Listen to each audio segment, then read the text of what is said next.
Welcome back to the Bourbon and BS podcast, everyone. This is episode 201. We have Spencer Lappin back in the garage to round out just a wonderful year, I think, all around. Like, it's been drama-free, which is nice. I like that. Me too, bro. Yeah. It's been easy for everyone. I say we do it again next year. Just roll 2020, it back. 2021, 2 years down, just keep doing it. It's fun. 2 in a row, 3's a streak. It's fun. It really brings out the best in people. I'd hope so. Yeah, before we get into, hey, Nate, how are you? Hey, I'm good. Yeah, how was your Christmas? Good. Cool. Very good, everyone. Thanks to our sponsors. First and foremost, patreon.com/bourbonandbs podcast. That's you guys. And also Venmo at Bourbon and BS. This is a way for you guys to contribute to the show. Keep it going. For example, I just refilled 2 propane tanks for this purpose. Is that what I'm tasting? That's the propane. Okay. I was Yeah. But like little things like that add up. I mean, it was like to fill up 2 tanks instead of exchanging them, it's like $30-$40, you know what I mean? So, and with the new heater, which was also, kind of sponsored by the podcast as well, which you guys have made happen, which we appreciate that. That new heater works really well, but it also sucks down propane pretty quick. So it's, great heater, man. Yeah, it's nice. Real nice heater. Tinder Box at Easton, Columbus, Ohio. Just we had a great shopping season. I think the holiday season was great. This is a good year. Definitely in a cigar boom. So we appreciate all you guys' support from that. Sponsorship with Tinder Box at Easton in Columbus, Ohio. Tonight we are going to be smoking the Fuente Queen B from them. So thank you to Brian and everyone there. Also, Altadis USA. We've got a Monte Cristo Platinum Series tonight for the second featured cigar, which is going to be from Altadis and Josh Bentley, who did all the hard work on getting us another year of sponsorship, including the new banner behind us, which is a nice high-end banner. Woo! Yeah. Nice. It's not bad. Yeah. And also, like every week they do the second cigar. So the Monte Cristo Platinum Series is a cigar we'll be smoking for part 2. BS Cigar Company, we have a gold here. I do. I know, Nate, you had a bag full of BS. Yeah. I think, Sean, you're smoking a BS. Silver. Fantastic. The gold is going to be from Plasencia. The silver is from Espinosa. All Nicaraguan tobacco throughout both of those. So check them out as well. They're available at the Tinder Box at Easton, as well as a couple other locations in Columbus area right now. Carfagna's and Royale. Really? Yeah, that's right. Attaboy. Yeah. So thank you very much to you guys. What else do we have? buyjack.com/bourbonandbs for t-shirts. A few more days. Maybe we'll have the pink charity one that Nate's got on. $10 goes towards the National Breast Cancer Foundation. We have $110 going to them here shortly, as soon as we take it off of the buyjack.com/bourbonandbs.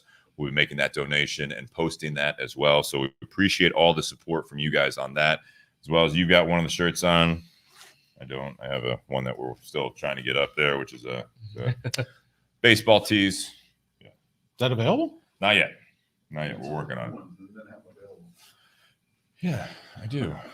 I do have cool ones. Prototypes is what we call them. But yeah, go on there. And if you're on the Patreon page, there is another website, buyjack.com/BBS Patreon, and then there is a code that you guys have gotten for being Patreon members, and you can go on there and get discounted rates on all of the merchandise. Free shipping to Vietnam? No. Okay. No, not free shipping. I tried.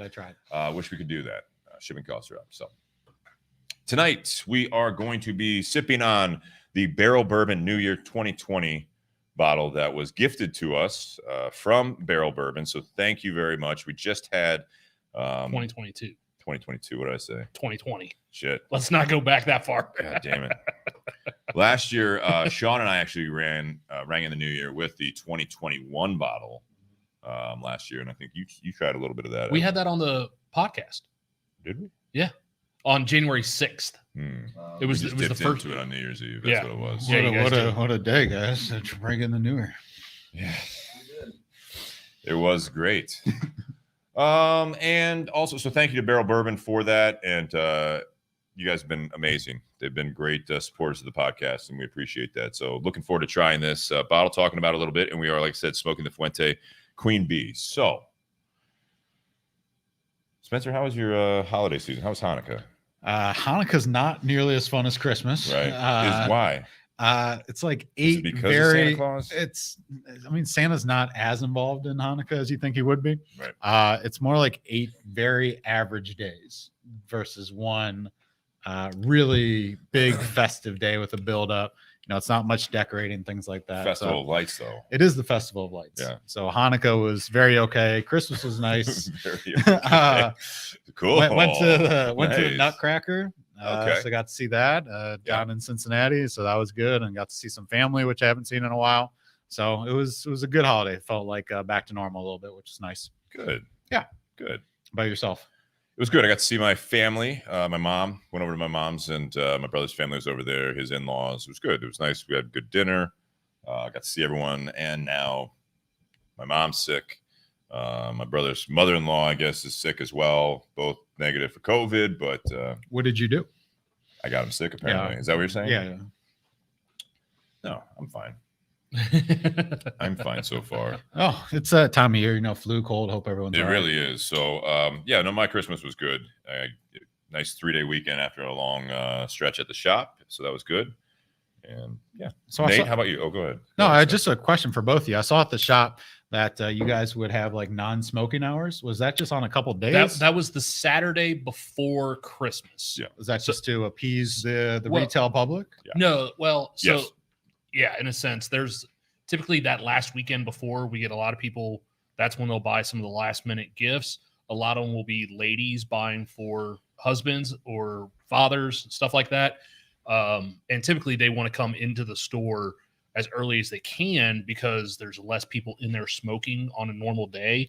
So what Brian's always done the last several years, as far back as I can remember, is there's no smoking until like 2 or 3 o'clock in the afternoon. So that way those ladies can come in, buy their gifts, and their clothes and hair don't smell like I thought it was a tobacco really smoke. good considered Yeah. idea. I thought it was a really nice gesture. Yeah. For the See, the people that degenerates come in, that couldn't yeah. wait till 2, So Who cares? if you follow the social media on Tinder Box at Easton, that's where they see it. But really, it's just to let our customers that follow us know not to come in, so they're disappointed. They drive there, they can't smoke, then they're pissed off. That's what it's about. And it really is like for the people coming in shopping, they may or may not even question it. Some of them do comment it like, "Oh, this is like I thought there'd be people in here smoking." They appreciate it. It's also nice for the staff also because it is a busy Saturday, so that we don't have a shop full of people yelling and laughing and all that stuff while we're trying to help customers. Yeah. So it works out. Nice. Yeah. Sorry to interrupt, Nate. How was your holiday, man?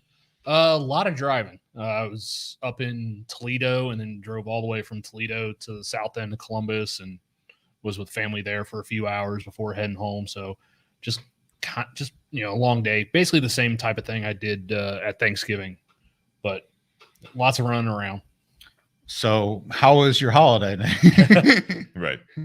Holiday was fine. It was fine. Things went off smooth. I didn't get sick, so Good. That is some good. people did apparently. So Yeah. A lot of people did, which is what people do. They get sick. I'm sharing. yeah, Spencer, I just because I knew you were on, I actually went back and looked at how many times you've been on the podcast. Yeah. This What's the number? This is your 18th episode. My gosh. I knew it was more than 5. You guys are I messing. think you've been on about what, I- 5 times now? I That's told you, good. yeah. I was like, So- I got to get something. Yeah. Jeez. So outside of Steve, myself, Dustin, and Jake, who've all been a part of the podcast, Mm. like, you're the most. Dustin's recurring new guest. hours are really kind of helping me stack up some numbers here. So it's good. Speaking of which, I have a little update on Jake. He did get engaged. If you guys didn't know Yeah, that, saw that. saw that that. was a little while ago. And Yeah. then on what was this Sunday, I went out to his parents and saw him and Alicia and his parents and a couple of the guys and asked me to be his best man. Oh, nice! Congrats. Yeah, I'll do that. That's good. Yeah, no, it's very cool. I was very honored. What'd you say? I said I'll think about it. Yeah. So it depends on where I'll the get wedding ba- is. I'll get back I to you. get busy. I'm busy. I didn't even tell you when it is. I'm busy. Got a pretty full Yeah, schedule. no false Saturdays. No, I'm really, I was honored and it was really nice of him to ask me. And, we don't get to see each other as much anymore, obviously, with him living in Indiana, but he is now the GM at Burn. Mhm. So he's got a promotion as well. So, yeah, things are going really well for him. I don't want to go or need to go to the wedding, but if you guys do like a fun night out, You wanna go know, to the bachelor party? as the best man, I feel like that's on you. All right. Yeah. We'll see if we have room. Nate, you got any friends? All right. So, go ahead. No. Wow. Outside the cigar shop, not many. Oof. Any other good questions? No, that's there, congrats. Spencer? No, happy for Jake, man. Happy for Alicia, man. That's they've been together for a very long time. So 8 years. so that's wonderful. 8 years. We got And- to and plan you- an indie trip. Yeah. You were Well. Dustin's best man. Now you're Jake's best man. Yeah. So, I'm already married, so well, if, you know. I got other people, bro. Oh, wow. Oh, what's that saying? Always the best man, never the stooge. Thank you, Sean. don't think that's how it goes, but all right. No, I've been married before, so I tried. Didn't take. Sorry. Anyways, cool. Let's do this. We're drinking the New Year 2022 from Barrell. I want to kind of break this down here. It is a selection. So first of all, it's distilled in Tennessee, Indiana, Kentucky, Ohio, Wyoming, Yes. New York, and Texas. Yep. Crafted and bottled in Kentucky. So Barrell Bourbon, they basically do these small batches. It's just Mhm. batch after batch. They don't Every necessarily batch is have different. a steady product. Mhm. That's what Stellum is, a project through them. Mhm. And that's more of a everyday small batch, but they try to reproduce Stellum bourbon and rye, which we just did 2 episodes ago. And that was great to learn about. This is going to be a selection of 5, 6, 7, 9, and 14-year-old straight bourbons. Wow. And that's what they typically do. Like some of the first ones we had from them, just their Yeah. regular bourbons. Yeah, there was anywhere from like 7 to 15-year-old barrels. Yeah. So This is all, I mean, aged in American white oak barrels. So this is 100, does it say 115.34 on there? yes. And then how many bottles? 15,568. So very, very cool of them to send this as a gift. I'm going to take a sip here. Spencer, you already took a sip, it looks like. I did. What are you thinking? I'm trying to figure out why it's called New Year. Like, was it Old Forester does the birthday? So I'm Birthday. trying to figure out if this is a special barrels, a special small batch, or what makes this special compared to their Because normal line. This is when it comes out. Is that what it is? Mhm. So it's nothing. So- It typically comes out in the latter part of December. Right. So on their website, I'll read this off. New year, new beginnings, new traditions. Every autumn, we create a very special blend of bourbons as a toast to the year to come. Barrell New Year Bourbon 2022 is a tribute to the fresh possibilities and sense of renewal that every new year brings. After the last 2 years, we're also feeling particularly grateful for the amazing community of friends and partners that has supported Barrel Craft Spirits. I guess. I mean, What do you mean you what guess? do you like? What does that? sentiment, Yeah, and what then does you that come mean? back and say, I guess. I mean, that has nothing to do with the way that the bourbon tastes No. or smells or anything like that. it's just a new. It's very nice. Yeah. Man, you're about as bad as me with Santa. Yeah. Jesus. Well, I assume Are you okay? What happened on New Year's? I don't want to talk about Santa. You don't want to talk about New Year's either. Good to have you on. This is a great episode for you to New be Year's on. is coming up. Can you tell me a little bit about do we know the combination or anything like that? The mash bill No. kind of. No. How about compared to the normal barrel stuff? For them? Yeah. So they're all basically these types of blends, and they're all cast strength.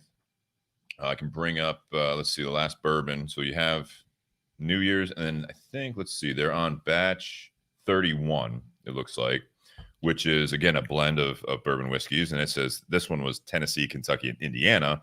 And that one is 6, 7, 10, 15, and 16-year-old barrels. And that's at 111.2. So the one before that, just for example, that one, the batch 30 was Tennessee, Kentucky, Indiana, and Wyoming.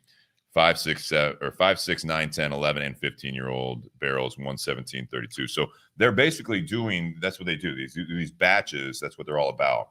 And they source all of their stuff. And you said you were listening, you were catching up on some of the podcasts. When we had Stellum on, you know, as the featured rye and bourbon, that was something that the head honcho at Barrell, he's like, this is the project we want, you know, to have something at $50 right? It was 55. $55. We want a product that just is. This is one of the best $55. consistent. That's right. So, well, I will say for $55, and you said it's what, 115 proof? No. That he's talking about the Stellum. So how much is something like this? This one's 115 proof. So he said, Yeah. What's, No, wait, I'm sorry. What's the price point? This price is point's up there. Yeah, this is usually. coming in around $100. Yeah. So what I do like about it is, and maybe it's because, we've had some apple and cinnamon kind of going around the place as well, but there definitely are some notes of that. But I like that it does have that warmth. Yeah. But it doesn't have that sting, that burn. Right. So for something that's 115, it's not harsh, but you do feel it, in your chest. It's got a little warmth. This is on their website. You can buy this $84.99. Not bad. It's a special release, right? So you can't get, so that's also the rarity of it. And that's what it looks like their normal bourbons are going for on their website is $84.99. And so that's like the 31, the 30, the 29 is still available. And then if you look here, and I'll show you, Spencer, so you can see it, they do put their awards for each batch on there. So you can kind of look it up. And if you guys like Barrell Bourbon, definitely go to barrelbourbon.com. And then you can go to the bourbons, the whiskeys, the ryes, and they have like the Dovetail we've had before. Which, Seagrass. Do they still have that? That's available on here. You have Seagrass is $79.99. They had a special one that looks like Seagrass in partnerships with the Ocean Foundation. I think they give a portion to that. They've got a couple other. And all the stuff they're doing 15-year gray label that they were talking about when we had them on. Yeah. We so have a lot of gold varieties label within the barrel. $4.99.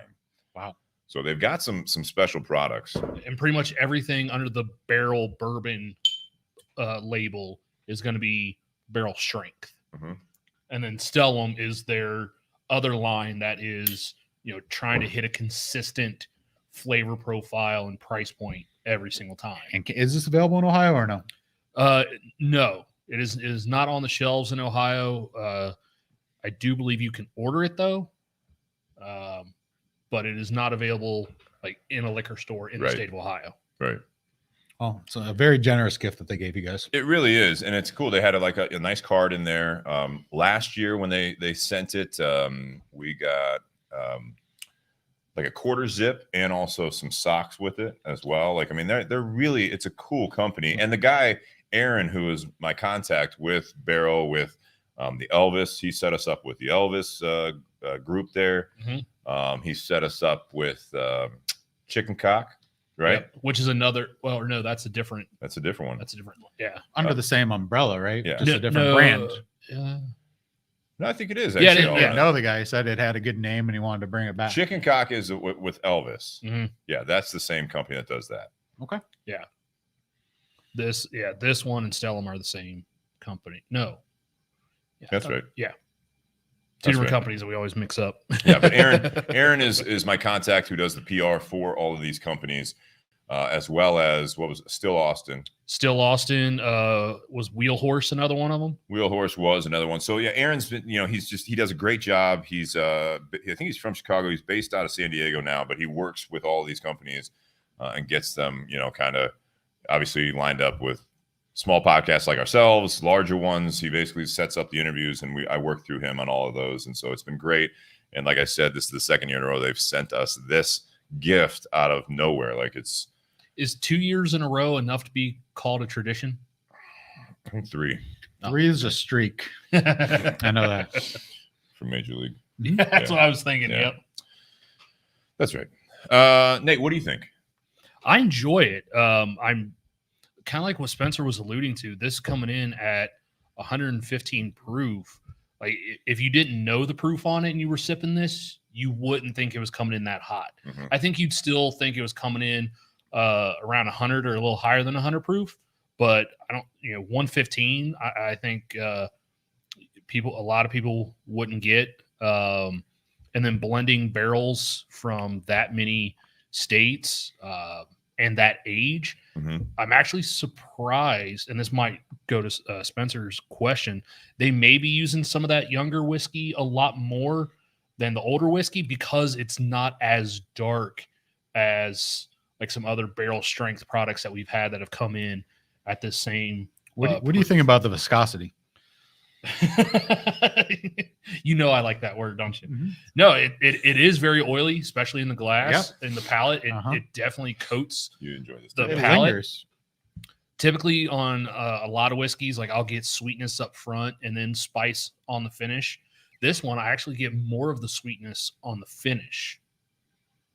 Yeah, I get a little sweetness there. Yeah. They call the appearance, the color, according to Barrell Bourbon. And I do want to clarify just because it is a little different. If you're looking them up online, Barrel is with 2 L's. Mm-hmm. So it's Barrell Bourbon. But they call it wildflower honey. I didn't want to say it, but this does look like wildflower honey. Yeah, I don't want to just say it. Why'd you hold I back? didn't want to say it. I mean, It's I thought very everyone spot on, yeah, by the I way. know. That's you've been practicing. Yeah. No, after Color wheel. like after a couple sips of it, for me at least, like I no longer get that heat on the finish going into the chest. Like I no longer get that at all, which again is something that I think is fairly unique for something coming in at 115 proof. I'm not one to typically add water to this, but I think that a few drops might do this a world of good. I'm not going to do it just out of principle. You can. Nah, I'm good. But I your think second that glass. on the second glass, or maybe a cocktail. You're gonna make a cocktail out here? I mean, do we have any ingredients? No. Okay, then I guess I'll just I have know. this neat, We might have ginger ale double neat. Yeah, we have Yeah. whiskey and more whiskey. and beer. Oof. What type of beer? Bud heavy. I'm assuming there's Miller Lite in there. Yeah. Oh yeah. Yeah. There's Miller Lite. Yeah. Oh, don't you have a 6-pack of that Sierra Nevada that We're one not of doing it. that one of our customers We're gave not us? doing it. No, we're just not doing it. You don't have to keep talking about it. So, what is the drink at the Crane household over the holidays? Out of curiosity. At my mom's. Yeah. Whatever I bring. Okay. Yeah. What'd you bring? So I brought over a couple of bottles of wine, which Anything for them?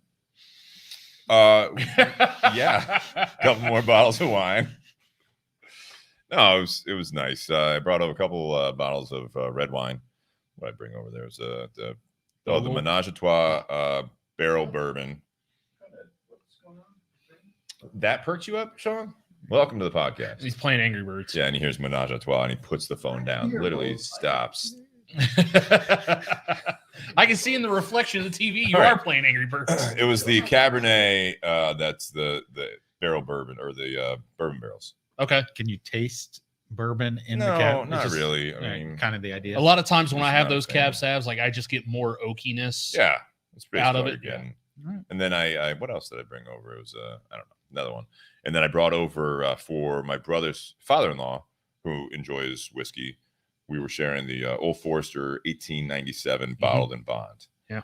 Which So- he had not had, and so we were able to talk. He likes learning a little bit about that. He likes cigars. He doesn't smoke them as regularly as I do, but he does enjoy cigars. He enjoys whiskey. So, like when I was over at their place for Thanksgiving, he had a bottle of David Nicholson, which I really enjoyed. Oh yeah. delicious. I was over at the house I was at for Christmas, and the host, religious, hey, would you like any? I was like, water. I was like, well, do you guys have any bourbon by chance? Where's the booze? Yeah, I was like, I can't do this the whole time. It's like, oh yeah. It's like I haven't, and the host was like, I haven't, drank in like 6 months. I was like, Yeah. but I'll join you. I was like, I feel like it just takes Tis the one to kind of season. start off. Yeah. So it turns out he was a member of the Maker's Mark Club. Oh yeah. So he has a And he plaque. wasn't He gets drinking? sent stuff every year, and Mhm. had a good bottle of Makers and a couple other things. But yeah, do you bring anything or to the holidays to drink or to sip on? Or This is an interesting one. I love this. We did. Oh. I took a bottle of the Russell's Reserve 6-year rye, Mhm. and my wife took the Watershed Nocino and Watershed Apple Brandy Wow. because she really likes those and she wanted people to try those. she just drink them on the rocks or just sip on them? Usually she sips on them. Out of the bottle. Straw. Just, well, Okay. if they're there. How is the Brochino or the Burchino. Bourbonchino? Burchino is very good. Is it? It is very good. I got 2 bottles Okay. of it at home that I want to bring over and share with you, Steve. Oh.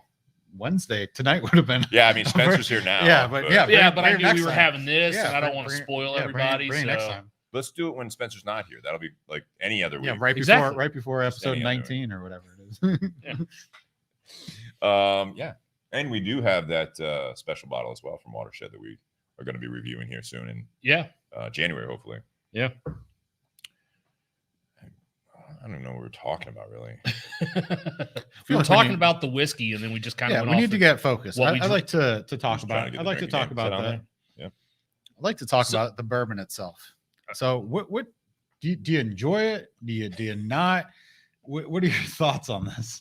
It's a real deep question there. Like those hard hitting questions. I mean, Spencer Lappin, everyone. What were your thoughts on last year's? Was it like? I don't recall. I looked it up.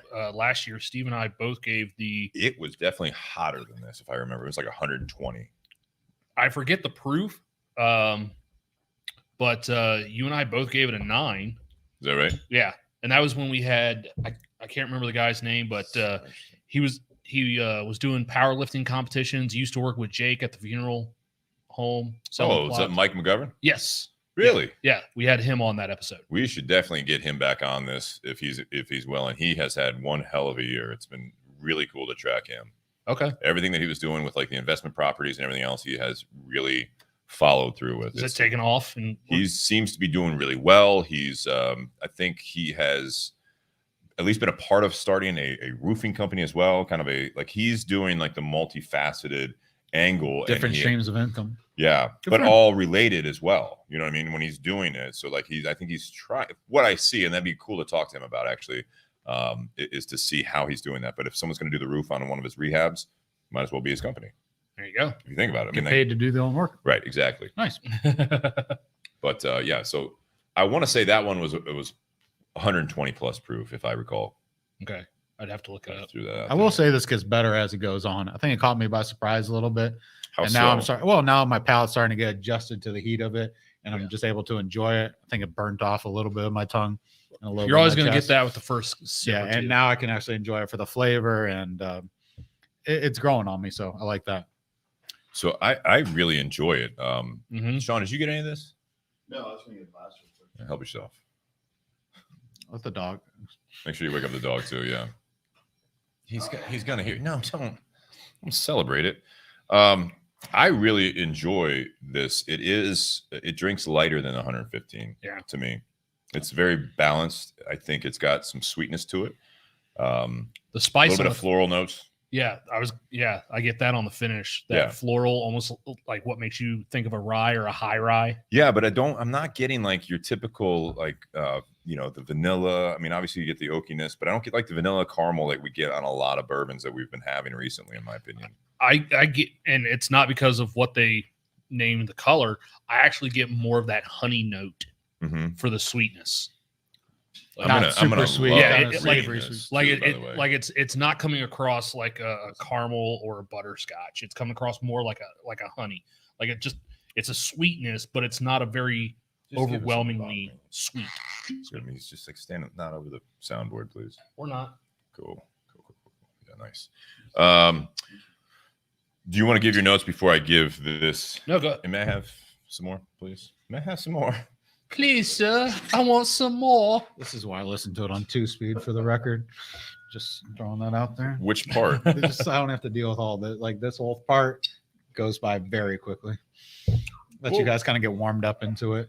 And the second half is really where it starts to kick off. Yeah, that's the whiskey involved. Yeah, I think that's the whiskey working. Everyone's like 3 hours. Well, the first hour and a half really lubricates. Just like talking, and then all right. So according to Barrell Bourbon, honey, clove, and floral. There you go. Will was 2 weeks ago, right? Yes. Will was with Stellum, who's with this project as well, to my knowledge. But very cool. Like, so I don't know who's actually writing this stuff down for them, but I mean, again, they are very good at what they do.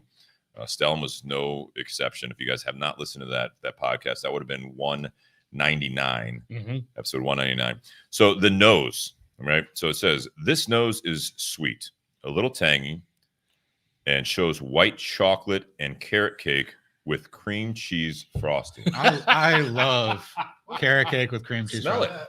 Did you smell it? Yeah, I did. You didn't get that? Columbus Fish Market. The fruit comes through with nectarine, watermelon rind, and key lime pie. We're still on the nose. I was saying that too. Same time you were. I wish I could smell all that. I mean, this is amazing. And then it goes on.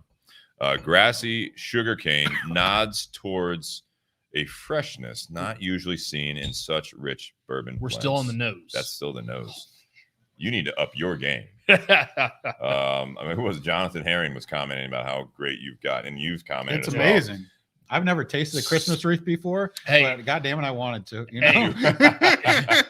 if I'm writing publications, I'll throw out however many adjectives they want.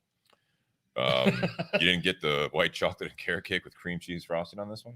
On I the don't- nose. On the nose. I don't like white chocolate, but I can see where they're getting the cream, sure you the can. frosting. Sure you can. White chocolate is not real chocolate. No, it's not. It's milk. What?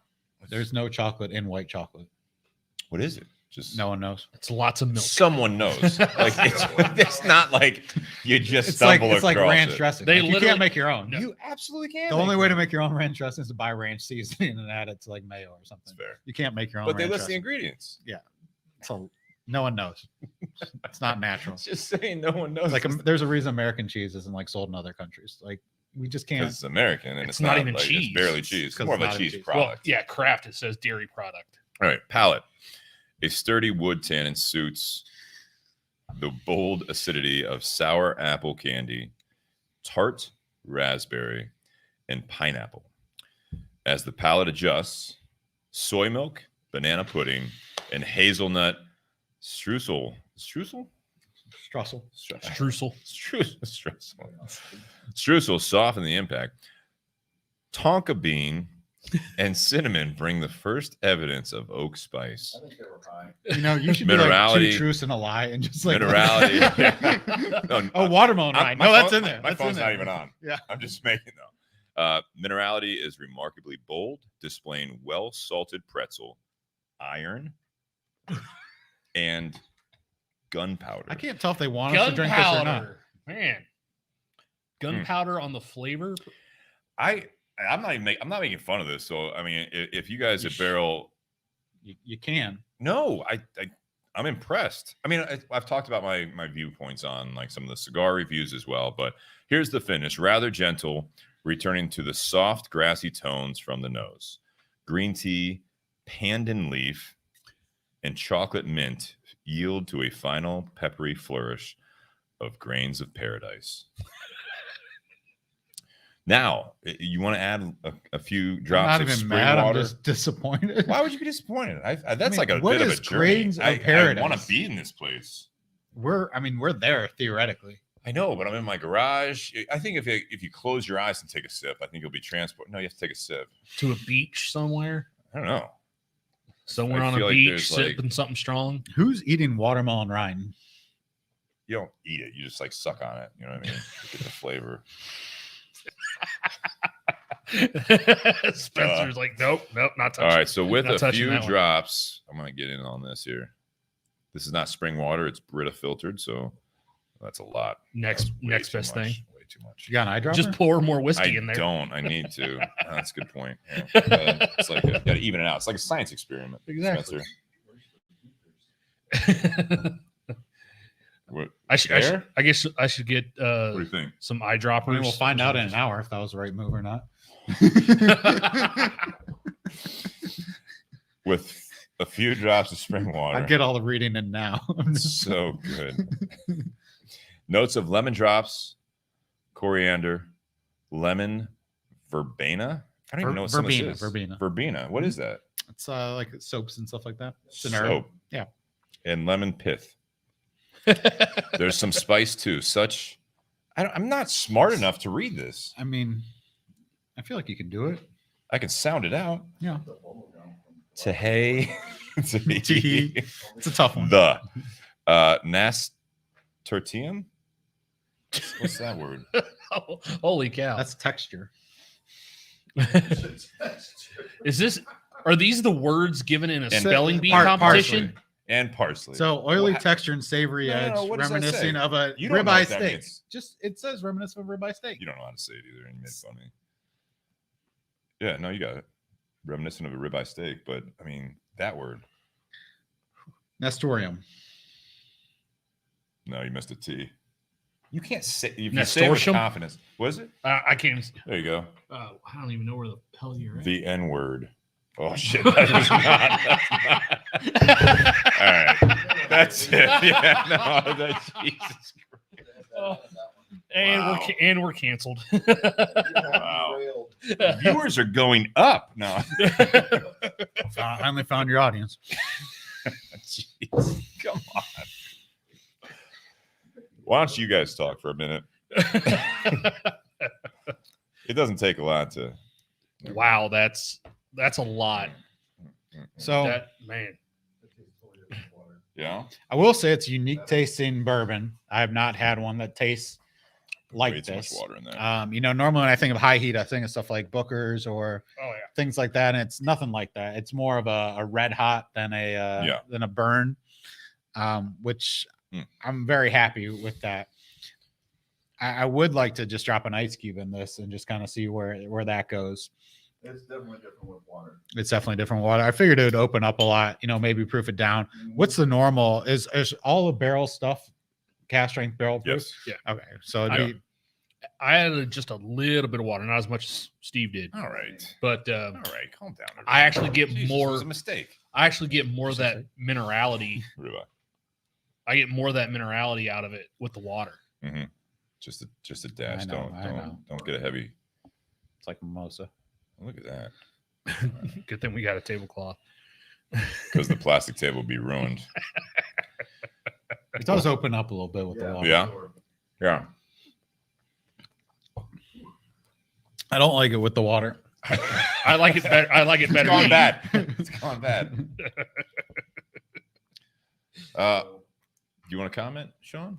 No, I just- Okay. You, You're still you talking. keep commenting. So Did you pick Did you pick the cigar to go with the bourbon, or is that just do you? I did not.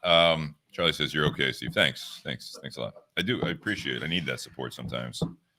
No, the cigar I did not pick to go with the bourbon. I had not had the New Year bottle. It was sealed when we started this, but we had not done the Fuente Queen B to my knowledge, and at Tinder Box they had just gotten it back in. Mm-hmm. So that was why I picked something that I thought would be more medium, middle of the road type of a flavor profile. I thought it was interesting. I forget which podcast it was, just because but it was that most cigar smokers either do the mild or they do the strong. Yeah. And there's really not a lot in the middle, which I found kind of interesting. I figured that there would be more people in the middle that are more mild to medium smokers, and that just doesn't seem to be the case. That was the last episode. That was Jared Jared. and Jonathan, and I saw what he was saying, but I also kind of disagreed. I mean, because I felt like a lot of people get back to that. Yeah, because I feel like if you're at a cigar bar and you're just trying to be, polite and say, what are you looking for? What are some of the things that you're wanting?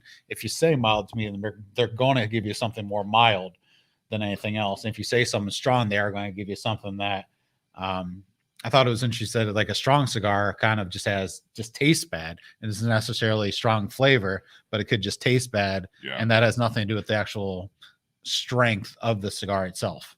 Much like we talked about on that, and we'll touch on this, is that with the proof on the bourbon side or the whiskey side, everyone thinks that, if it's super high proof, like even 115, it's going to be real harsh. And it's going to be in that 80 to 90 or under 100 proof. They think it's going to be like real easy drinking. That's not always the case. It doesn't translate, just like the cigars that you're talking about. In the bourbon world, people want it in its strong, in its most pure form.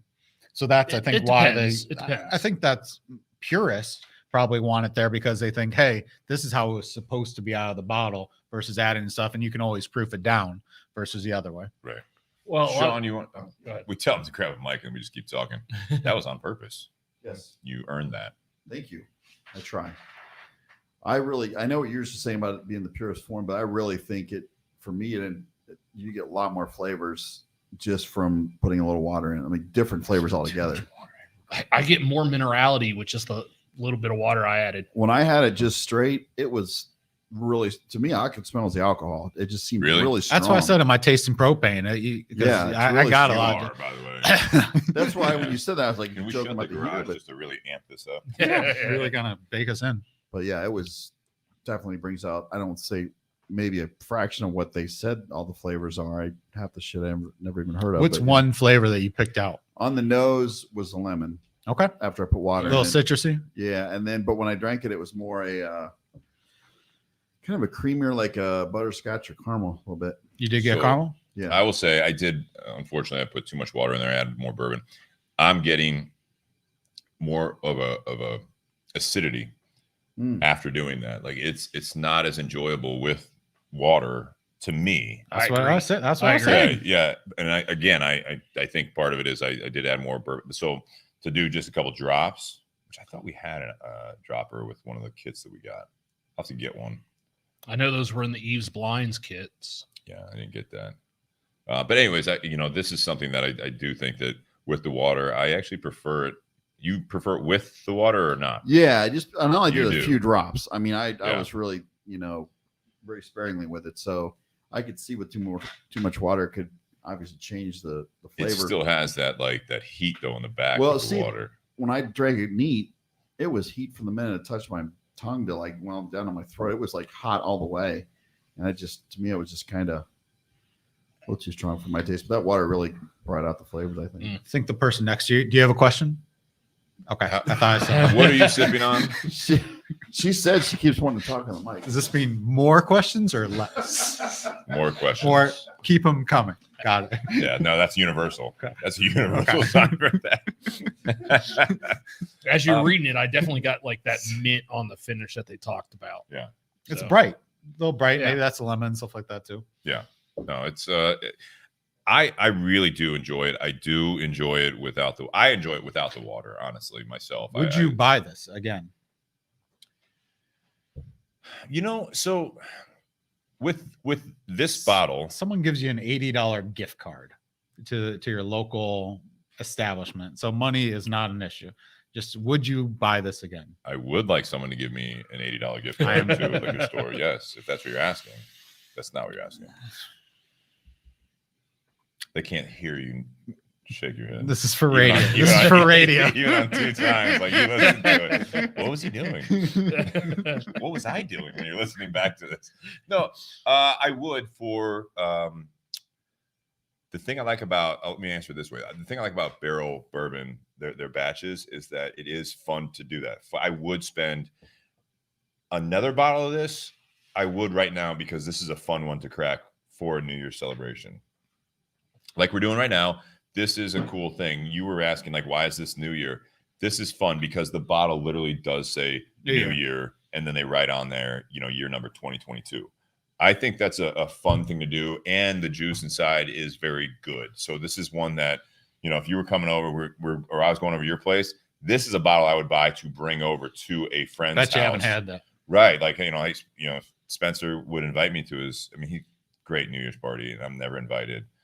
I would bring this It's just for over. close family and friends. I've been trying to get on the guest list for years.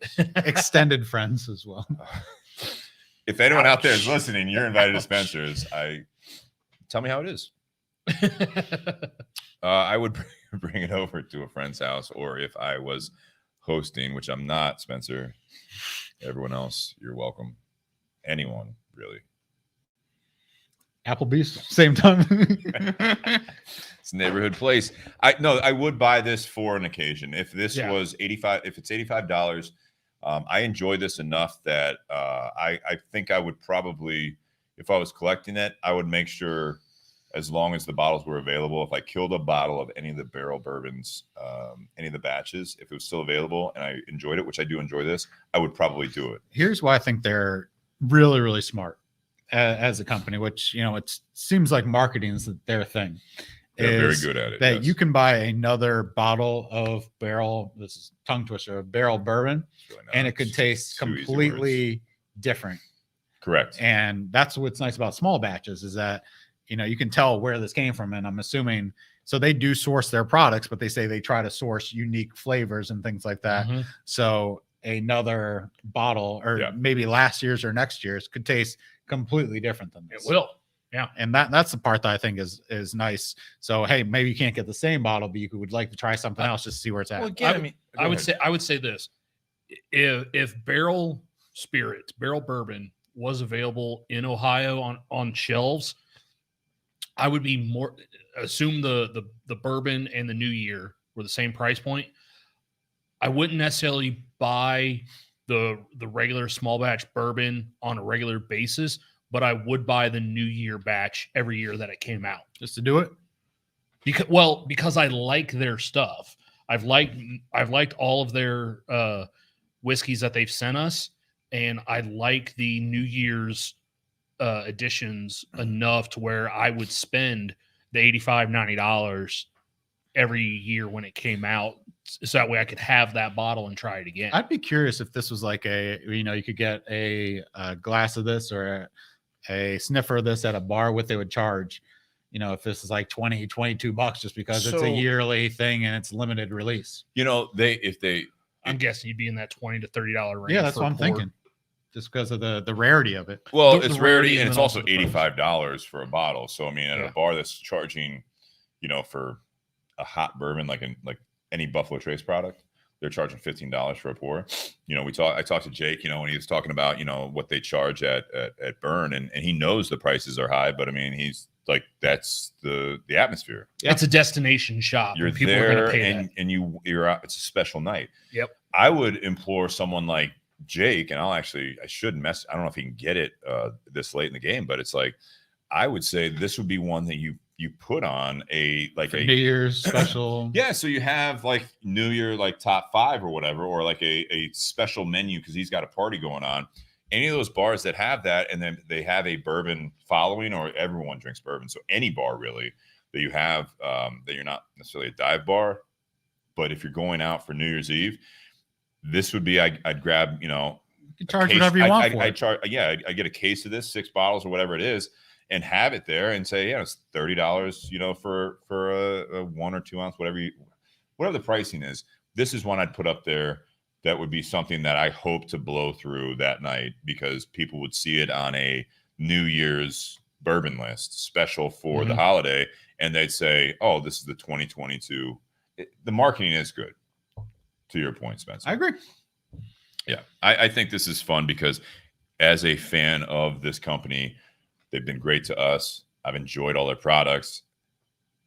If it was available at like my local liquor store, if I found out that, batch 32 is out, I'm going to pick up the bottle. Yeah. Because I'm going to try it. Yeah. But I thought it was really cool, though, that when you really look at this, again, if you look into this, that's fun. And again, if you're a bar owner or whatever, and you have something like this, you can put a brief description on there, and you say 5, 6, 7, 9, 14-year-old bourbons blended in from Tennessee, Indiana, Kentucky, Ohio, Wyoming, New York, Texas. Like, people are going to be like, I want to try that. Well, that's a lot going on there. And I don't know if you remember, I think that may have been the week you were sick last year when we had the Still Austin. Yeah, it was. The Still Austin, being a Texas whiskey, was only aged 2 years. But because their climate goes through so much more variation than ours, it ages a little bit quicker in Texas. So when you're talking about the youngest whiskey in this is a 5-year barrel, even if that barrel's coming out of Texas, like that's going to have some of the flavor profiles that we've had in some 7, 8, or even older barrels before. So if it's a 5-year barrel coming out of Texas, like that's going to have a lot of good flavor. If it's a 7-year barrel coming out of Texas, like holy shit, that's going to taste good. Right. All right, let's switch. I'm loving some of the comments right now. Typically, again, Sean and Ray, I do want to say for those that are listening now, and you guys are in it for the long haul tonight, the second part of it, if you guys looked at the description, I want to put it out there, is what did I put? New Year again. And part of that is we're looking for a bit of Q&A as we're streaming live. So while you guys are listening, don't put the questions now, but when we get to part 2, put it on there. I feel like they can put it anytime they want. Yeah, but I'm not going to see it. It'll be all right. I can write them down and try and keep track. All right, Nate, you're in charge. Okay. You got it. It's there. You're like a child. Well, pyro. The cigar, Spencer, while you burn cedar, which is, it's a nice smell. It really is a nice smell. You're right. Just don't burn anything else on the table, please. I gave you the plastic cigar cover. Yeah.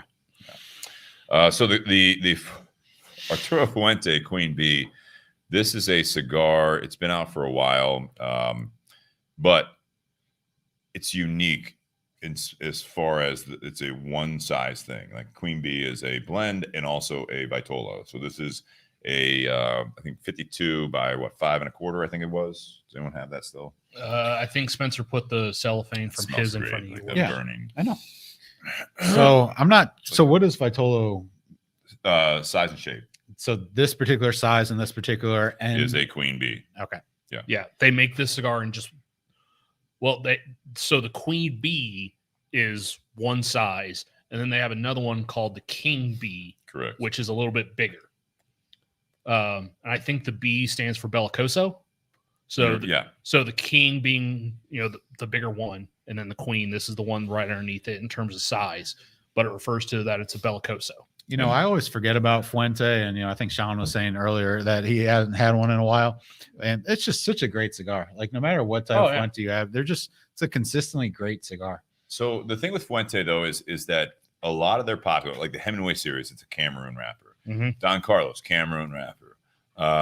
They use obviously a lot of their Dominican tobacco, and a lot of the popular ones from a retailer standpoint is going to be like the mild to medium stuff that's predominantly Dominican. The Chateaus. They don't use any Nicaraguan stuff? No. Okay. Not to my knowledge, actually. I don't think that. So they're sister companies with J.C. Newman, which is based out of Nicaragua. That's where a lot of the Nicaraguan tobacco. I don't know. I can't answer 100% with certainty there that they don't use any Nicaraguan tobacco, but if they do, it's very sparingly. Yeah.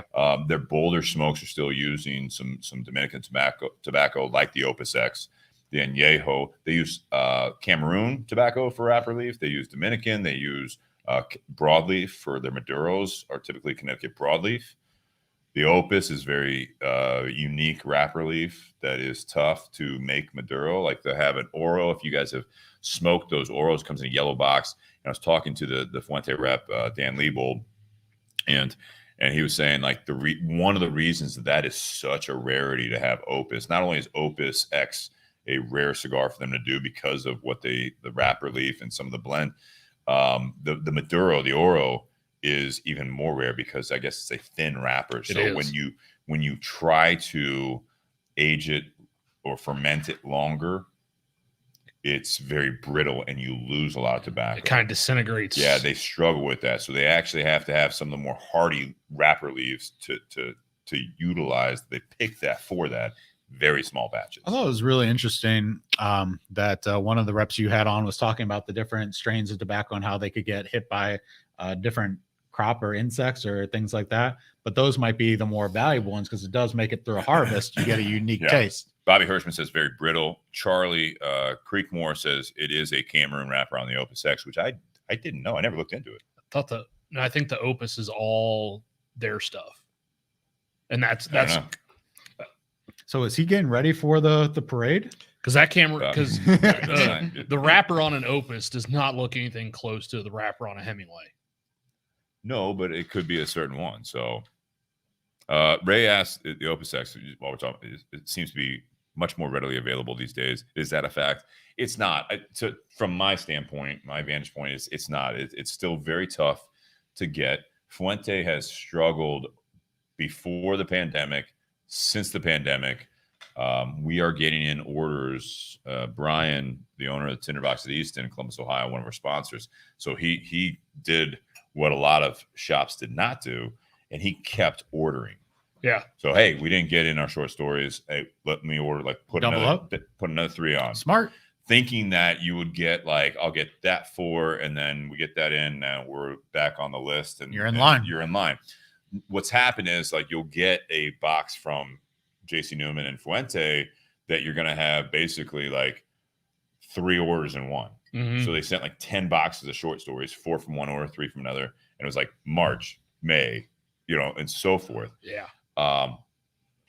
Which that actually came in handy for us from what we heard from some of our customers, because Brian was ordering that way. Right. We happened to get a lot of cigars in, and we would get customers coming in like, I've been to other shops. Yeah. They haven't been able to get this in because they were still waiting for like their 2 or 3 boxes. But because Brian kept putting it on an order and we had more boxes. It was a gamble that paid off is basically what sorry to cut you off. Really, that is what happened. Yeah. And if you ordered as you needed it, you were on the back of the list. It worked out. But to Ray's question or point is that, no, they aren't really readily available, at least not in America, which he might be able to find it on some of the online shops. Fuente has tried to take care of the brick and mortars and some of their bigger clients with some of that stuff. They are, I don't want to say overcompensating, but they are pushing it out. So the añejos came in. It's not our biggest añejo shipment. The Casa Fuentes, which used to be just a blend for Casa Fuente in Caesars in Vegas, they pushed those out before they could get some of the stuff out. Opus came out. We got some of the 3-pack tins, and people know about this, right? So some of the Fuente fanatics, if you will, they follow this stuff. Today, I had a customer come in, and he was like, he looked around. He comes in around this time. I was hoping you guys got in some Opus. Oh, we actually do have the Super Bellicoso and the Double Corona, and I have the 3-packs of Angel Share. I have 3-packs of the Robusto, Fuente, the Opus X. He bought the last 5 Opus X 3-packs and 4 Super Bellicosos. He already has Double Coronas. He already has some Angel Share. And it was a $400 sale for those, those cigars. I bet he has a lot of toilet paper. I bet he's got a lot of COVID tests. I bet he's got a lot of Purell. When we got that box of stock up sometimes. Yeah, COVID hoarder. I know it. Yeah. When the tinderbox, I don't think that we're talking about this.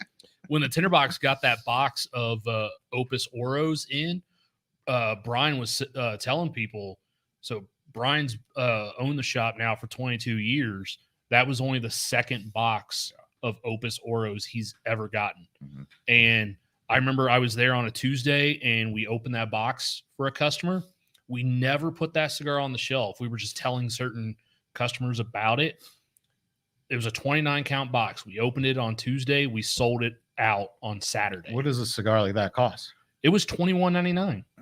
So and that's the other good thing about the tinderbox. When Brian got that in, I mean, he priced it at what it should be, Keystone, and then the sales tax or the OTP tax. Nice. And that was the price.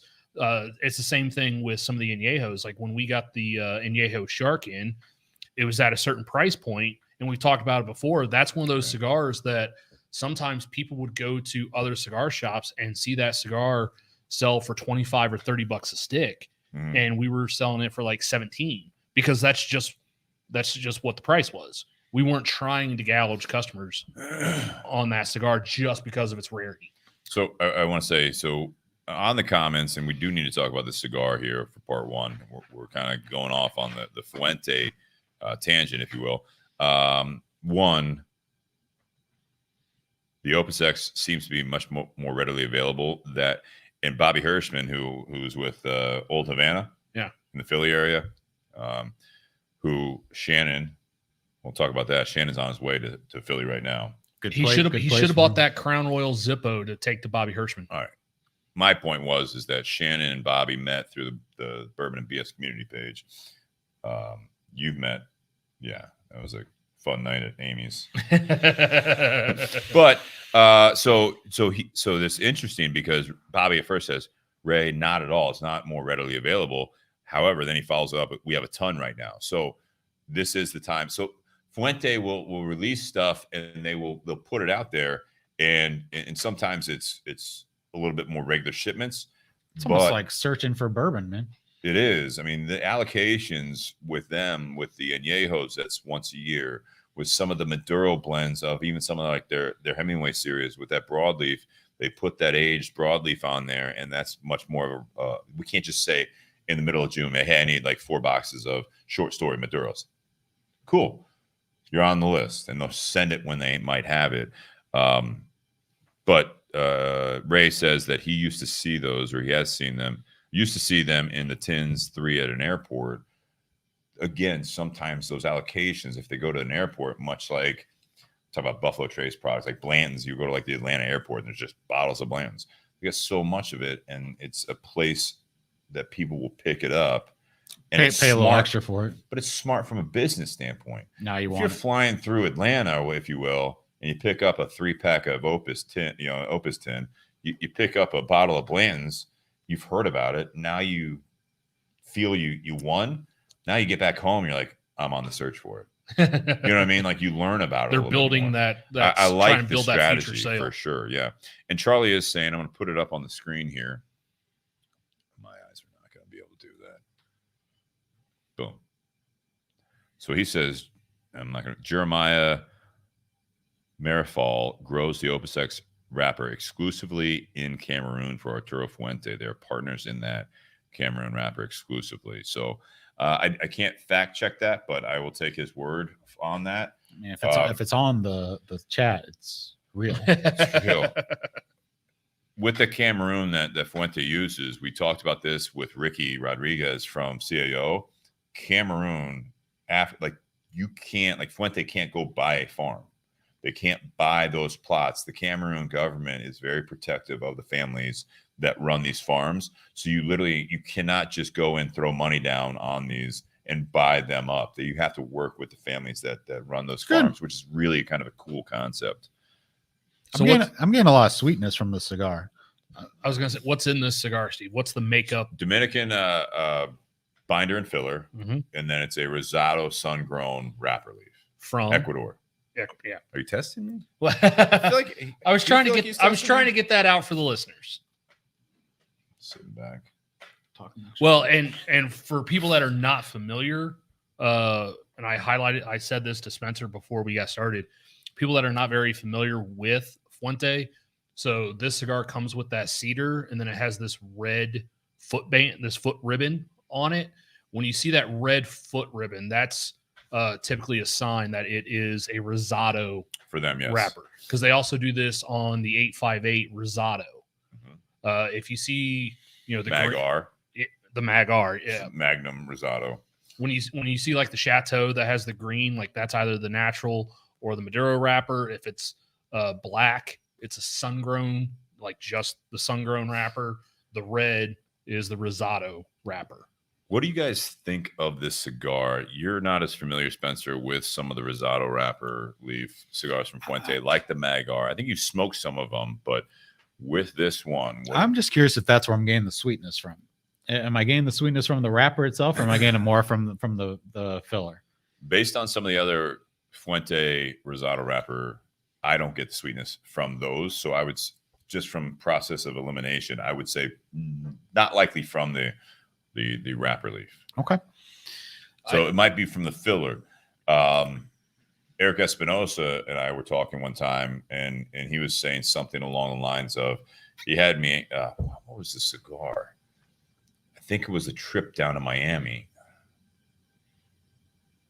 One of the times I was hanging out with Eric Espinosa, and I was literally like chewing. I think it was Miami. It was chewing. Like he gave me this piece of like little bit of tobacco to chew, and he was like, "That's the same as like the Opus X. That's where you get that sweetness from the Opus X, even though it's a bolder smoke, and it's a filler leaf." And I can't recall. I wish I did what that tobacco was, but I think that might be coming from the filler combo. They might be getting some, because I get it too. I get a little bit of that sweet hint. So even though this is Rosado, the Ecuadorian Rosado, like I get more of that nutty sweetness from the Mag-Rs. This, if you were to put this side by side to a Mag-R, this is a much darker wrapper. It's fuller too. Yeah. So this comes across a little bit heavier than the Mag-R series. So Spencer, you're saying you get a little bit of sweetness. I would agree with Steve. I think that sweetness is coming more from the Dominican filler than this. What are the notes from the wrapper that make it a specialty wrapper, I guess? Well, there's nothing necessarily special about an Ecuadorian Rosado wrapper. Like that's a very common wrapper. They're just letting you know by putting the red footer in it. Yes. Okay. They're letting you know that it's letting you know that's I've Rosado. heard that it's like a reddish hue to the tobacco, before you get to the point that we see it on the cigar. You don't see it typically. I mean, the things that I'm noticing from the cigar happens to, one is the sweetness, but it's more the construction. Just, it's flawless, even though it's a little tighter at the bottom, just the way that, I'm sorry, what's the shape called again? This is a Bellicoso. Just because the Bellicosa, just, even it's though a torpedo head. Yeah, just because it could be a little tighter. I mean, it's just an easy draw. You're never gonna have to relight it. Has a good ash to it. I mean, construction wise, it's just a solid, well-made cigar. What's the price point on something like this? So it's around the 10. Yeah, it's a great $10 cigar. Yeah. And when I cut it, I was initially looking at the head after I cut it, and it looked very, very tight. So well, a lot of times people sit there and go, "Oh, this is going to be a really tight draw and may need to cut down." No, this cigar draws very, very well. Exactly. You don't need to cut too much off of this, even though it looks like it's very packed, very tightly packed. It still draws. No, I cut mine much shorter than you all did. You did, and that's just because I wanted to enjoy the cigar, and I don't know if that's proper or not proper, but I'm having no issues pulling it through on here. It's great construction. I do like this cigar. I think it's going to be, again, it's medium plus. I do enjoy You think it's this. a medium plus? I do. Okay. I would put the Mag R in that medium. This is just a little step up from that. And it is, like I said, it is a darker wrapper, so I think it's a little hardier than the Mag Rs or even the 858 Rosado. I think medium plus, maybe not medium full, but medium plus. Yeah. What's the lightest cigar you guys have had on the podcast? Oh, I don't know. Have you had something that's We've had some Connecticut's on the podcast. In fact, sometimes when I know a guest is not a regular cigar smoker, and Dimmick is like one we talked the about. Perdomo champagne. Gave her pissed off. No, we've done some milder stuff. We've done Buteras. We've done some Connecticut shade stuff. Absolutely, like the Perdomo champagne for sure. Is there a darker or a heavier Connecticut out there? Mm-hmm. I think I might really enjoy something like that. Yeah, because I like I know not everyone likes Connecticut, but I happen to enjoy them. So when you pair it up, right? So it's all, in my opinion, it's relative. So like the Camacho Connecticut is going to be more medium bodied. I think the Oliva Connecticut Reserve is going to be more mild to medium, pushing that with the Nicaraguan tobacco. What a fantastic cigar! Great cigar. Espinosa Crema, that's going to be more, I think, pushing medium as well. Again, when you pair that up with some Nicaraguan filler and binder with that Connecticut shade, you can do some fun stuff with You can do some stuff. So sister company, again, JC Newman with Fuente. So they put out Brick House, right? So they had a Brick House Natural and you had a Brick House Maduro. They more recently put out a double Connecticut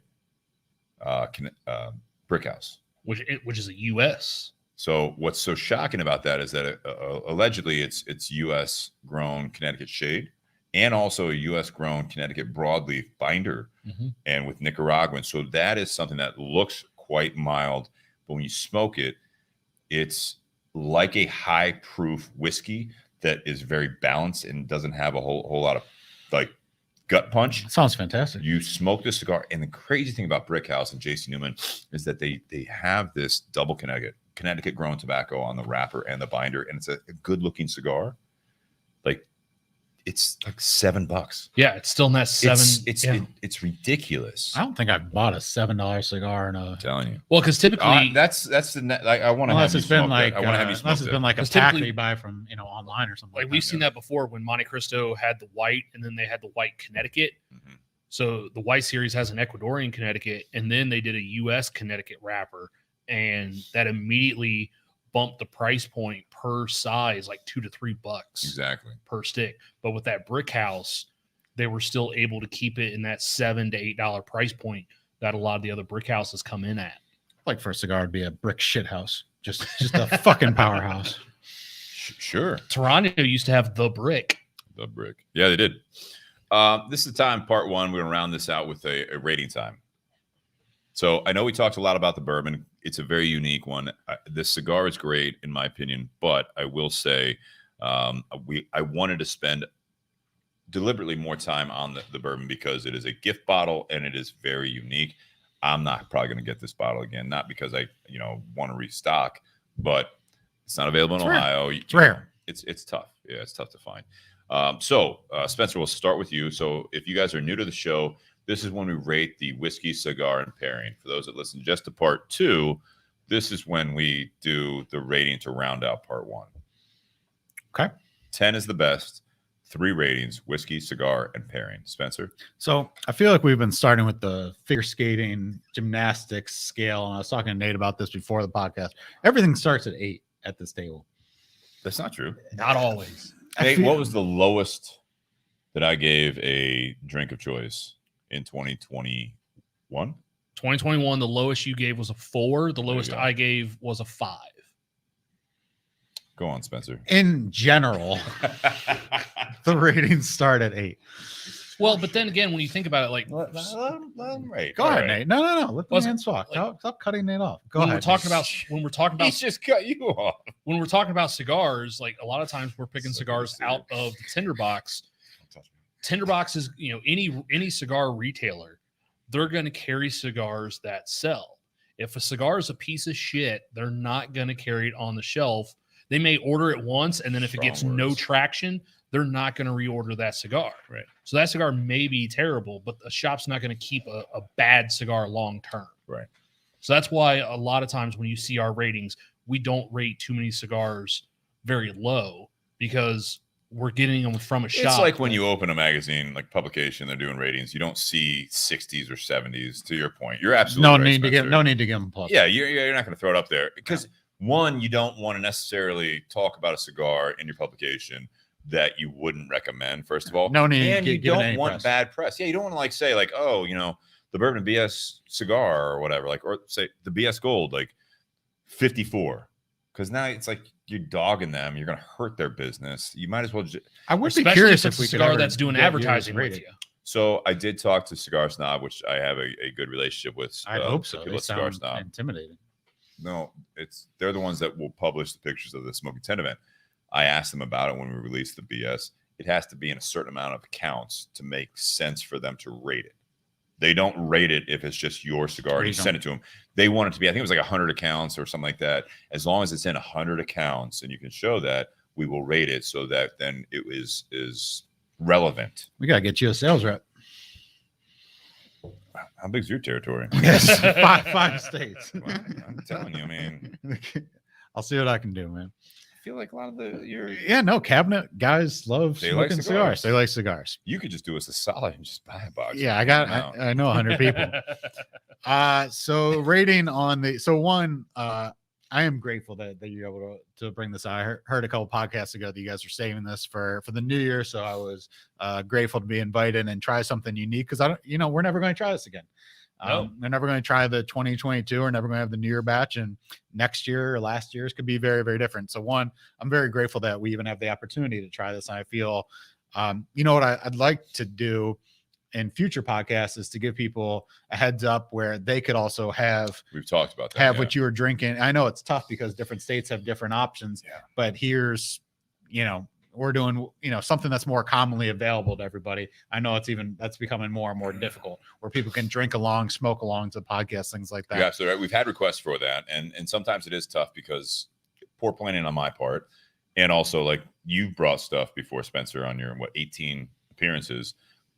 Literally it's like that day you're sending me some, it's tough. I think we can get better at that in the new year. Yeah. Well, so and the other day I'd actually texted Steve and be like, hey, is Spencer bringing a bottle? Because typically you do bring a bottle and you try and bring something different. And then I was like, oh, wait. no, we got that New Year bottle. he said, I got something special. Unless you want to bring something, go, you got something special. We're just going to, go with what you got.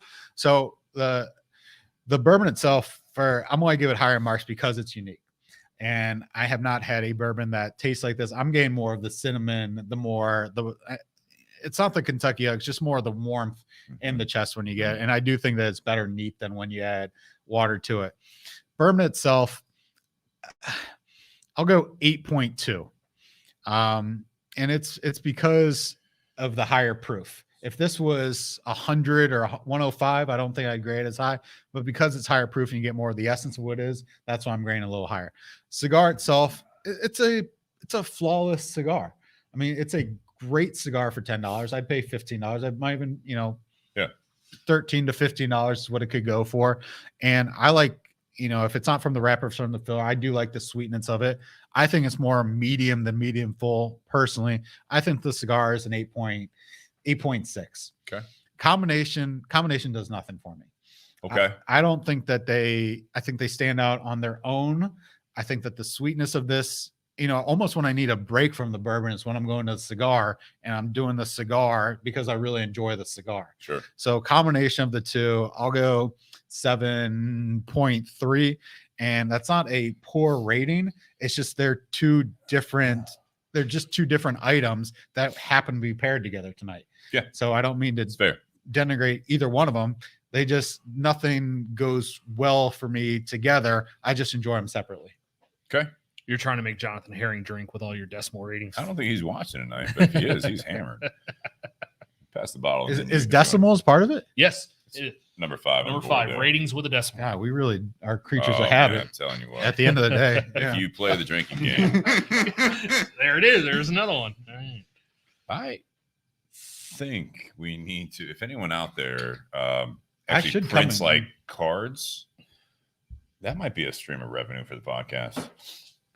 Bourbon buy BS the- drinking game. That's right. So I had my aunt and uncle in town today from Cincinnati, and they were just checking out the house and things like that. They haven't seen it, Gorgeous and house, by the way. I was like, "Hey, thank you." And we're doing the podcast. And, you guys making money off this?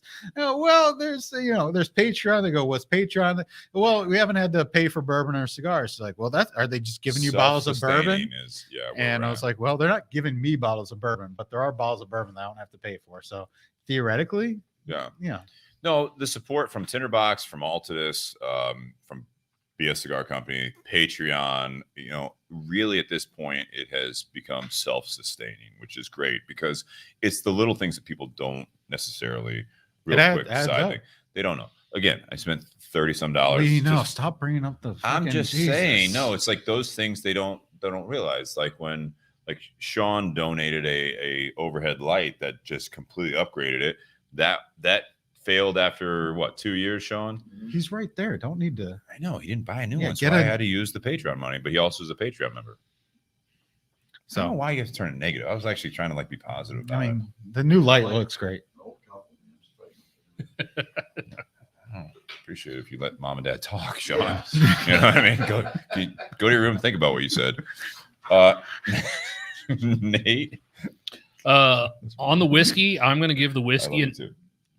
He's talking to you. No. No, he's looking at you. I'm going to give the whiskey a 9. Wow. Wow. From Russia with Love. I I feel like you had that loaded up. yeah, he was waiting. I wish I did. I Every time he says, Do you believe in miracles?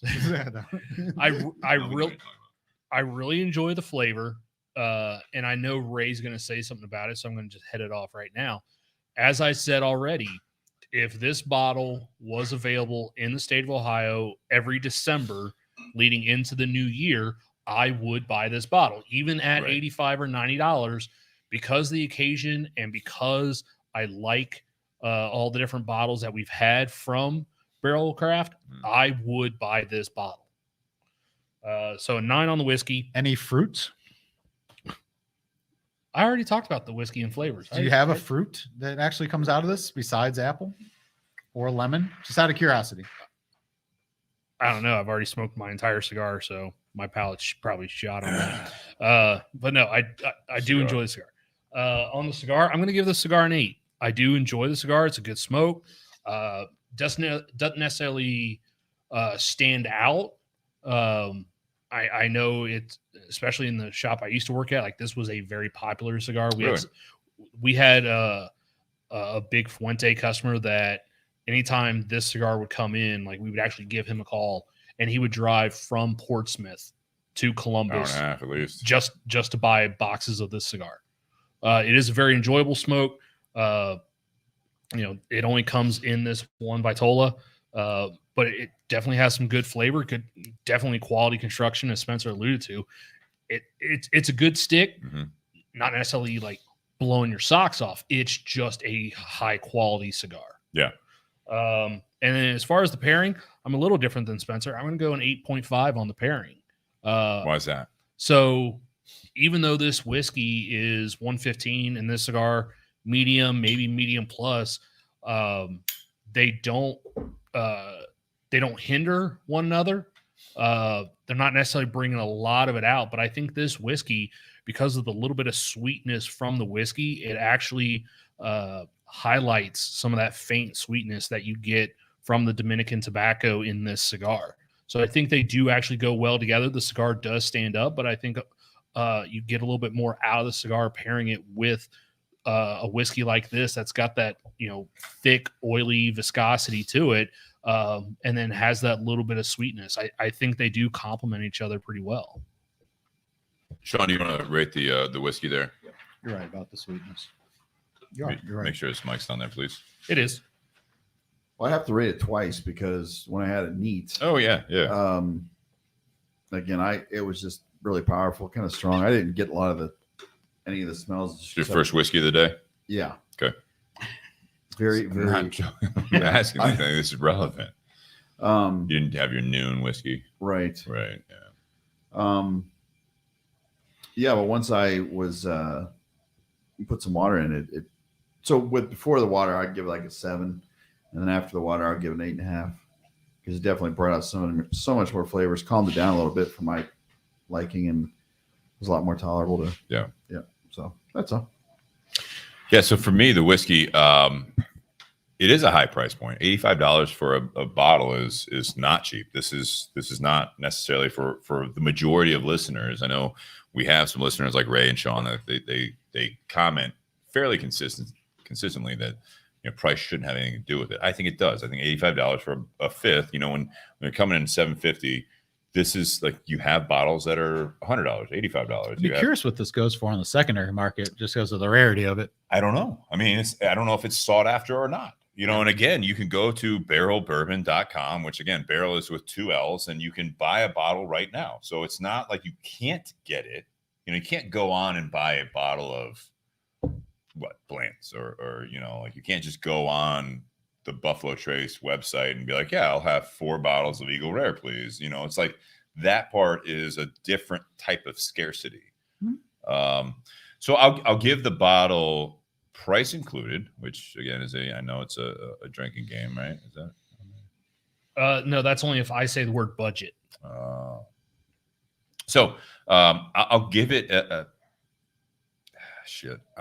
I want to say 9. I'm gonna give it 8.5. I think this is something that from just a strict, if it wasn't a New Year bottle, if it wasn't any of that, it's a straight 8.5. The fact that it is a special bottle based on marketing and availability, that would push it up to a 9, because I want to bring this over if I was invited to Spencer's New Year's party, which I'm not. So everyone have a good time. This would be one to bring if you're going over there.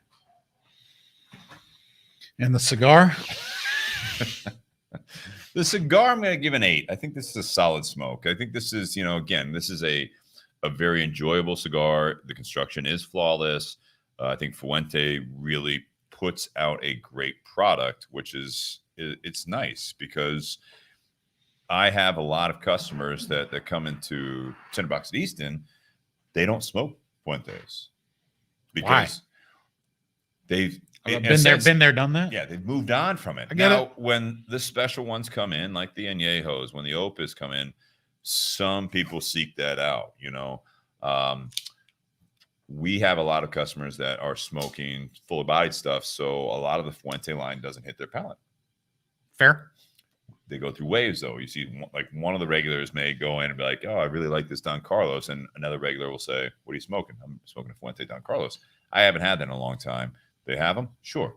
They buy one. I really like this. They revisit it and they like it. They go through waves. Just not new and exciting. Yeah, Fuente is a staple of the industry. They've done such good things with the industry and with their line, with their tobacco, that a lot of Fuente smokers, they don't know that they, again, our sister companies are acquired. Like they're with JC Newman.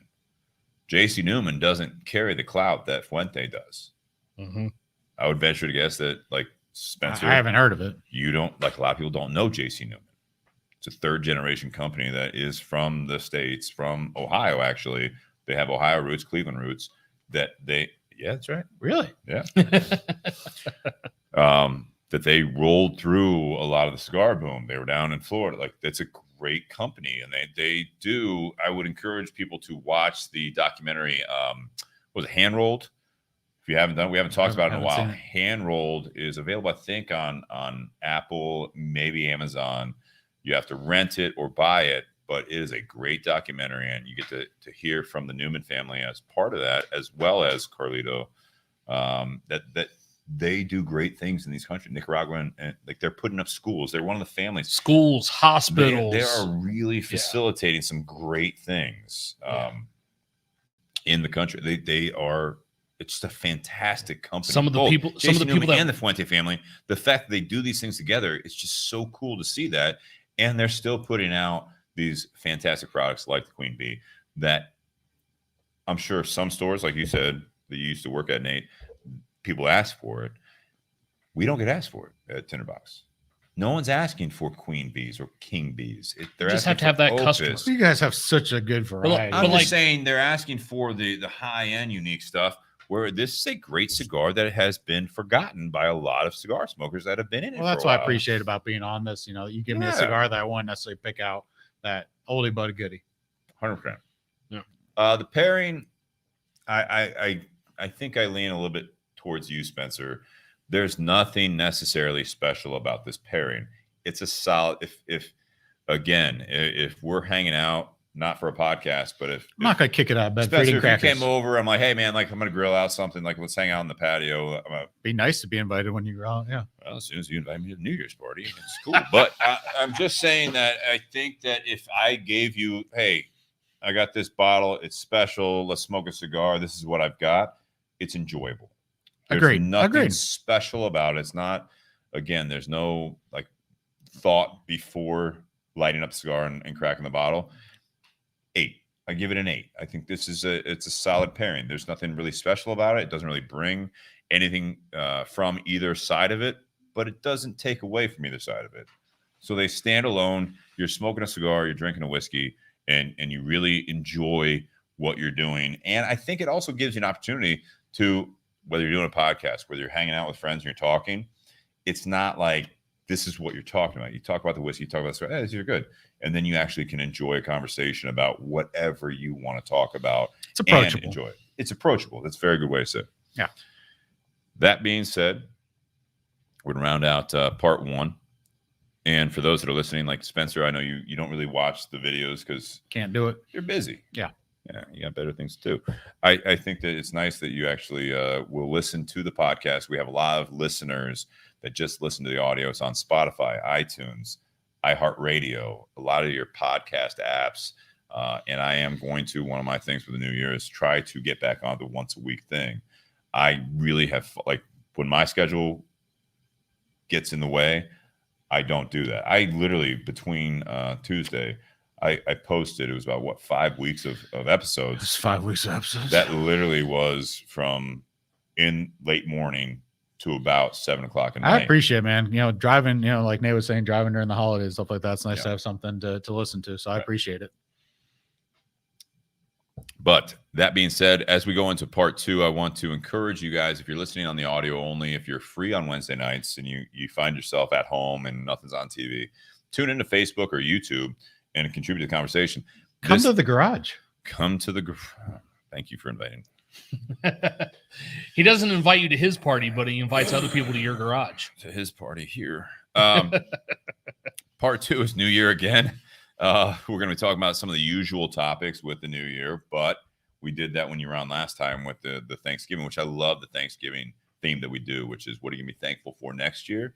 This is something that I think we can talk about, some of the staple stuff that the New Year resolutions come in. But I know Spencer's got some great points on just doing resolutions. I'm setting you up. But this is also where we want to rely on you guys as we round out the year, a little bit of Q&A. So if you're listening live, we're going to be listening to your comments and looking at them and throwing them up on the screen so that we can get you guys involved in the conversation, which I love about this podcast. And we've had some guests like Jared last week from Cristo. After the fact, he's like, dude, this is totally different than the other podcasts I've been a part of. All That's they great, want to know bro. is they want the nerd stuff, which is good. That sells cigars. He's like, but I really like talking about other things when I'm on a podcast. So, guys, thank you to our sponsors. Put them up on the screen here. No, I won't because the mouse died. That's cool. Charged it for 2 days. Tinder Box at Easton, Altadis USA, BS Cigar Company. Also, patreon.com/bourbonandbs. Yeah. And also Venmo at bourbonandbs. These are the ways you guys can support us, and we appreciate all the support. And we're going to take a quick intermission. Roll into part 2. Happy New Year, guys. Happy New Year. Cheers. New Year.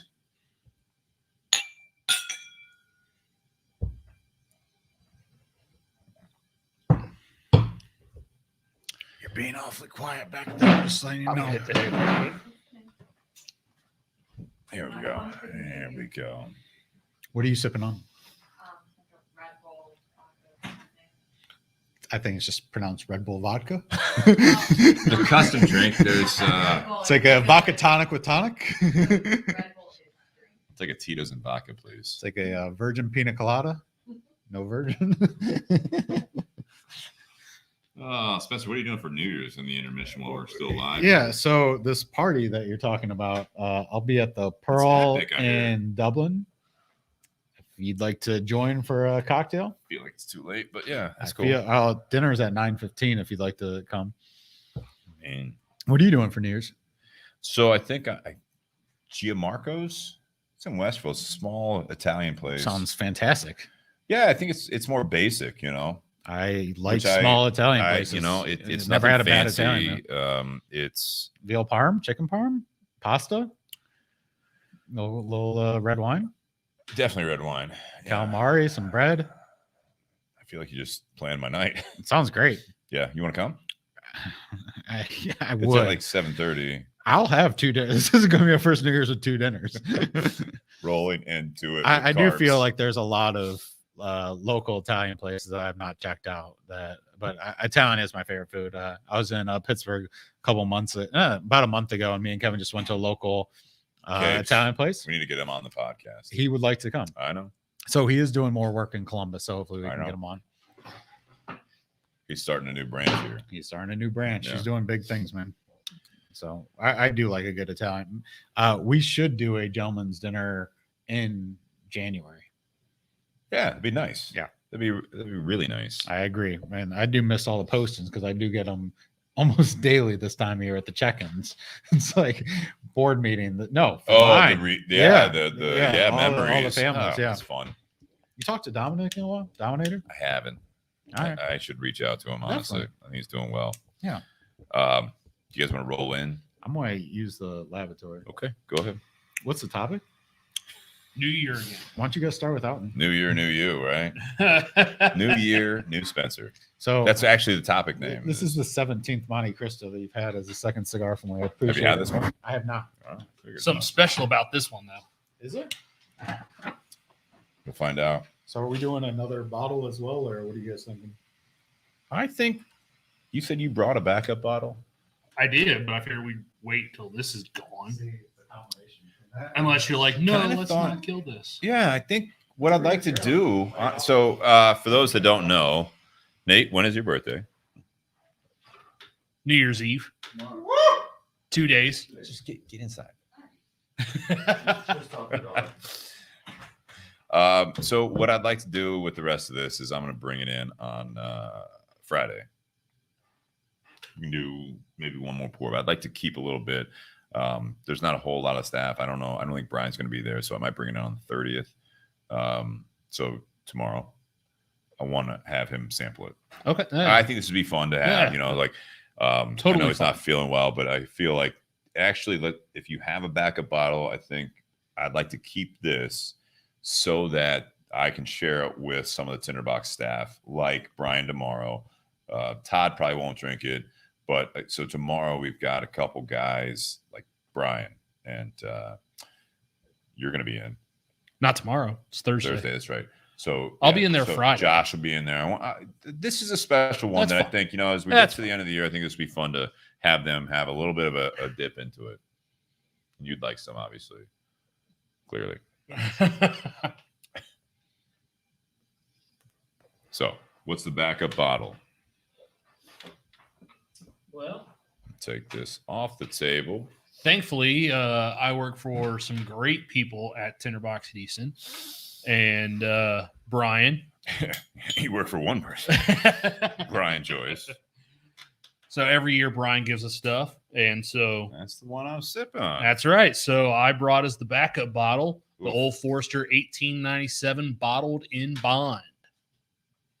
So they call, for those of you unfamiliar, they call it 1897 bottled in bond because that was the year the Bottled in Bond Act was passed. So it was a choice between either this bottle and Buffalo Trace. Mhm. And since I have 3/5 of Buffalo Trace and then a half-gallon bottle of Buffalo Trace at home, I was like, yeah, I'll take the 1897. Typically out of their Whiskey Row series, those 4 whiskeys that they do for the Whiskey Row series. The 1910 is my favorite, but this is still a very enjoyable bottle. So, yeah, we can get into this for part 2. So that way you can save that bottle for some of the guys at the shop.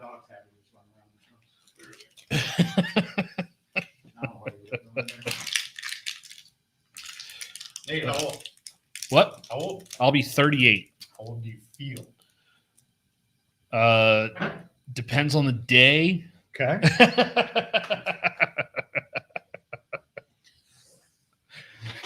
Some days I definitely feel younger than that.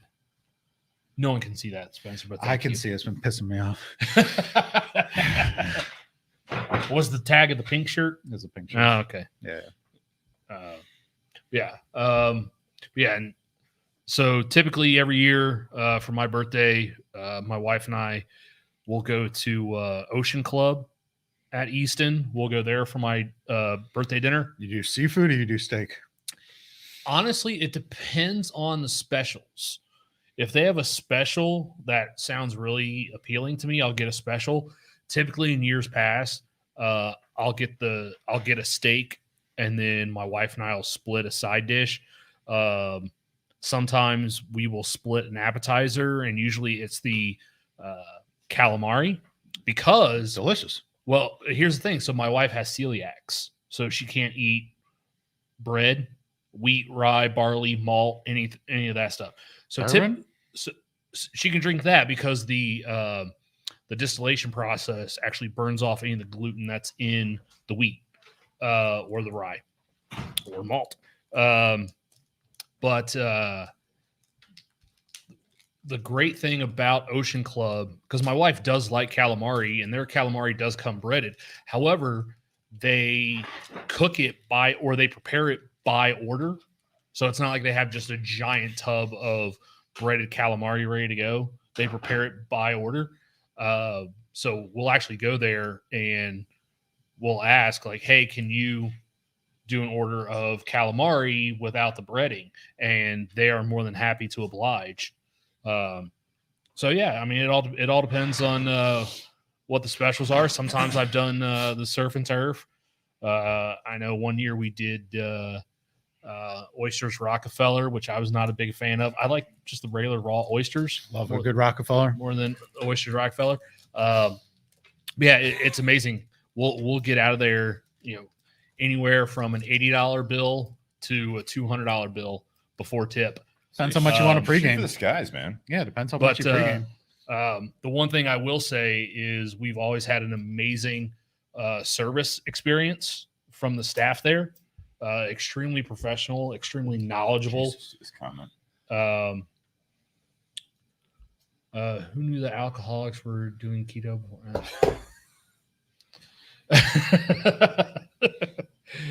But I don't know if I'm supposed to be offended or yeah, not. I know. Yeah. But no, like we've had years in the past. We always play this game where we'll bet whether or not there's someone gonna get engaged while we're eating. Because like half the New Year's, yeah, New Year's Eve? Yeah, it's a New big Year's night. is like half Big the half the time when we're at Ocean Club, someone's getting engaged. They're not the first. I feel like you should just keep the holidays out Keep of New it. Year's Eve out of your keep engagements out of your New Year's Do a Eve. random day. Yeah, why start the new year off with an engagement? Do it on 30th Be unique. or the 2nd. Yeah. You know what I mean? Yeah, so we'll do that for dinner. In the afternoon, I'm sure I'll be hanging out at Tinder Box, smoking some cigars. Normally, I do that because I don't have to work because it's a holiday. It's shortened hours Friday, so I'm sure I'll hang out there, smoke a few cigars. Kick you out of 6. Yeah. got Yep, I think my reservation's at 6:30, so that's It's a good. long walk. And then I don't know if we're doing it or not, but the gun range that we're members of, they're having machine gun shoot on Friday. So it. Sounds magical. He's romantic. it was actually my wife's idea. She's a romantic as She's well. the romantic of the relationship. Yeah, I mean, clearly it works. I love it. But it's funny. I always cook for my wife's birthday, and we go to Ocean Club for mine. I don't know what that says, but I like it. Just don't get the tilapia. I don't know. It's a garbage fish. Ocean It bottom, is. It is bottom garbage dweller. fish. Yeah. I feel like that. Are we on to the Old Forester? We can be. Yeah. Are we done with the first one? Yeah, I was gonna say you were inside. I was saying like I want to bring it into the tinderbox to share what's Perfect. left of it for the new year. I like that. Yeah, it's cool. Welcome back to the Bourbon and BS podcast, everyone. This is episode 201. Nice cork pop.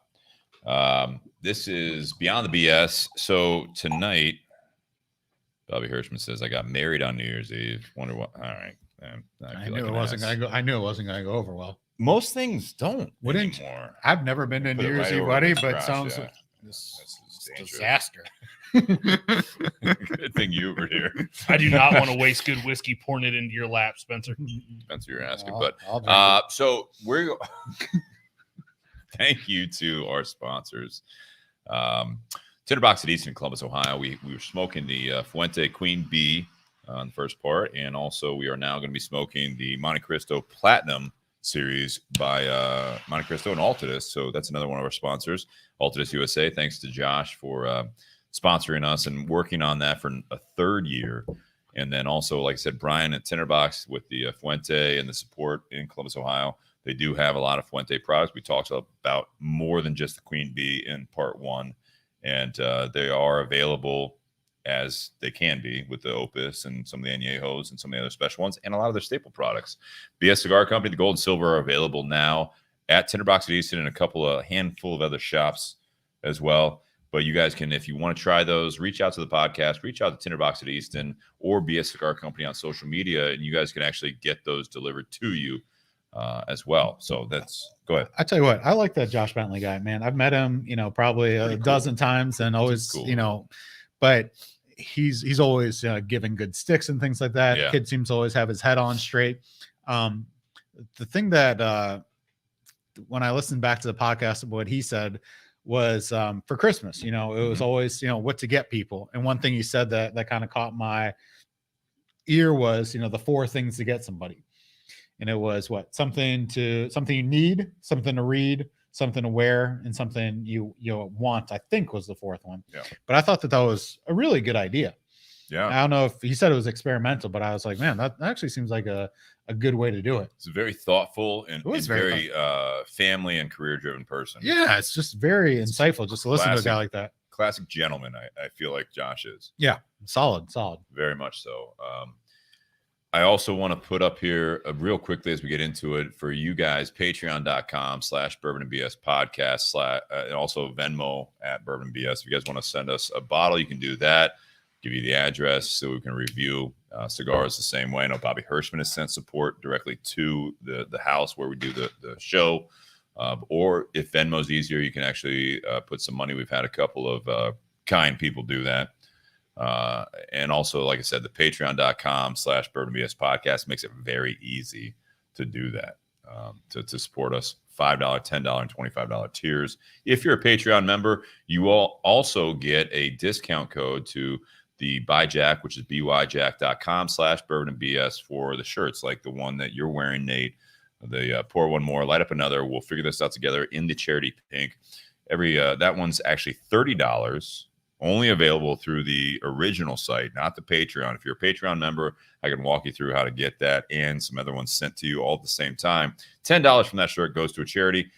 Pretty soon in mid to late January, I think I said, we're going to really push the green one, which is going to go towards St. Baldrick's, and we'll get some information about that on not only the podcast page, but also the community page, which is on Facebook. So you guys can be a part of that as well. That's about 1,500 members strong, which is a lot of fun to have you guys talking to each other and continuing on what we do here. So Beyond the BS, this one here, and guys, I encourage you guys to share it if you're listening now and also get a part of the conversation right now. This is the fun part. You have questions, we can put it up there. We try to monitor this, but part 2, obviously it's the new year coming up, right? So we did the New Year bourbon from Barrell Bourbon, which was a unique bottle. Check out part 1 on 201 for that review of the bottle which I did enjoy. I thought it was very good. I might need to revisit that because, you have that next to the Old Forester, which is, delicious, but you realize that, some of the specialty bottles, it does stand out a lot more. And that's something that grab that bottle, bring it over here, Steve, and put it next to. Get that in here. Yeah. You go ahead. Get some light on but, that. we're so spoiled. That is wildflower honey all over it. I'll tell you that. So if you look at the color, like that's what they said. So, I mean, we can see it a little bit better than the people watching the camera can. I wish I could zoom in. So, this is the best I got on the barrel. You're talking 115 proof, and then the Old Forester is 4-year, 100 proof. Mm-hmm. Everything that's in the barrel bourbon is between 5 and 14 years old, and yet it looks a lighter color than Old Forester. I feel like there's a lot more flavor notes in it's also because it's probably 115 as well. Yeah, and it's also barrels from 7 different states, whereas the Old Forester is strictly coming out of their juice that is distilled in Louisville. Steve and I actually took a tour of Old Forester back in June. It's what I say. So in Columbus, we have a great museum called Kosai. And it's as if like a high-end museum like Kosai in Columbus put together a distillery tour. Yeah, it is super high-end. Oh, yeah. They've got just the whole way through it. It's just so right downtown? Downtown so Louisville, it's on the main Whiskey drag. Row. Yeah. We're drinking Old Forester, bottled and bond. What's cool about that is that in 2018, they bought the building that they were in pre-prohibition. Yeah. It changed hands over like the 100 years, but they bought it back in 2018. They have barrels aging in a climate-controlled rick house, if you will. Mm-hmm. And it is something that they don't even know. When we were there in June, they don't know what's going to come out of that. So it'll be interesting to see what comes out. They might have I assume that what they're going to do is probably do some sort of a Whiskey Row 5th bottle. I know they have a Statesman, but I mean, I think they'll maybe do it'd be cool to see like a 2022 Whiskey Row edition. Well, the other thing they said is each year, since they're back in their original location, they only put 300 barrels per year in that climate controlled room. So in 2019 was the first year that they put barrels in there. And then all of a sudden COVID happened and they weren't working in there in 2021 or 2020. 2020, they didn't put any barrels back up there. So they're just now this year getting barrels back into that climate controlled. But because it's going to age differently than their rick houses, they don't know what it's going to be. They don't know what it's going to taste like. You know what I'd like to add to the drinking game? Man, it's a full whiteboard over there. Yeah, no, I mean, it doesn't have to add to drinking game. One? It's how many people think they had COVID before COVID happened. Oh. It's like, I think I had COVID, January. Before 2006. Was yeah, 2006. That was I had it. I mean, I'm vaccinated now, but I know I had it. You had something. Well, I was sick. Yeah, you were probably sick. Real quick before we get into the topic, Spencer, in the break, I told you there were a couple special things about this cigar. One, this cigar has Peruvian tobacco in the filler. Also, the Monte Cristo Platinum is the highest rated Monte Cristo cigar. Over white? Because this got a 96 rating. All right. In what? I believe aficionado. Really? A little bit more potent than the white? Yes. This is stronger than the white series. All right. New year again.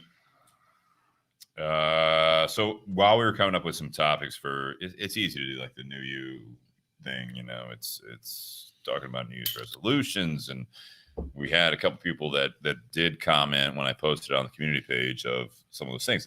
Very traditional stuff, right? Which there's nothing wrong with it. I think it's fantastic. New year again. Spencer, you talked briefly about the whole COVID thing.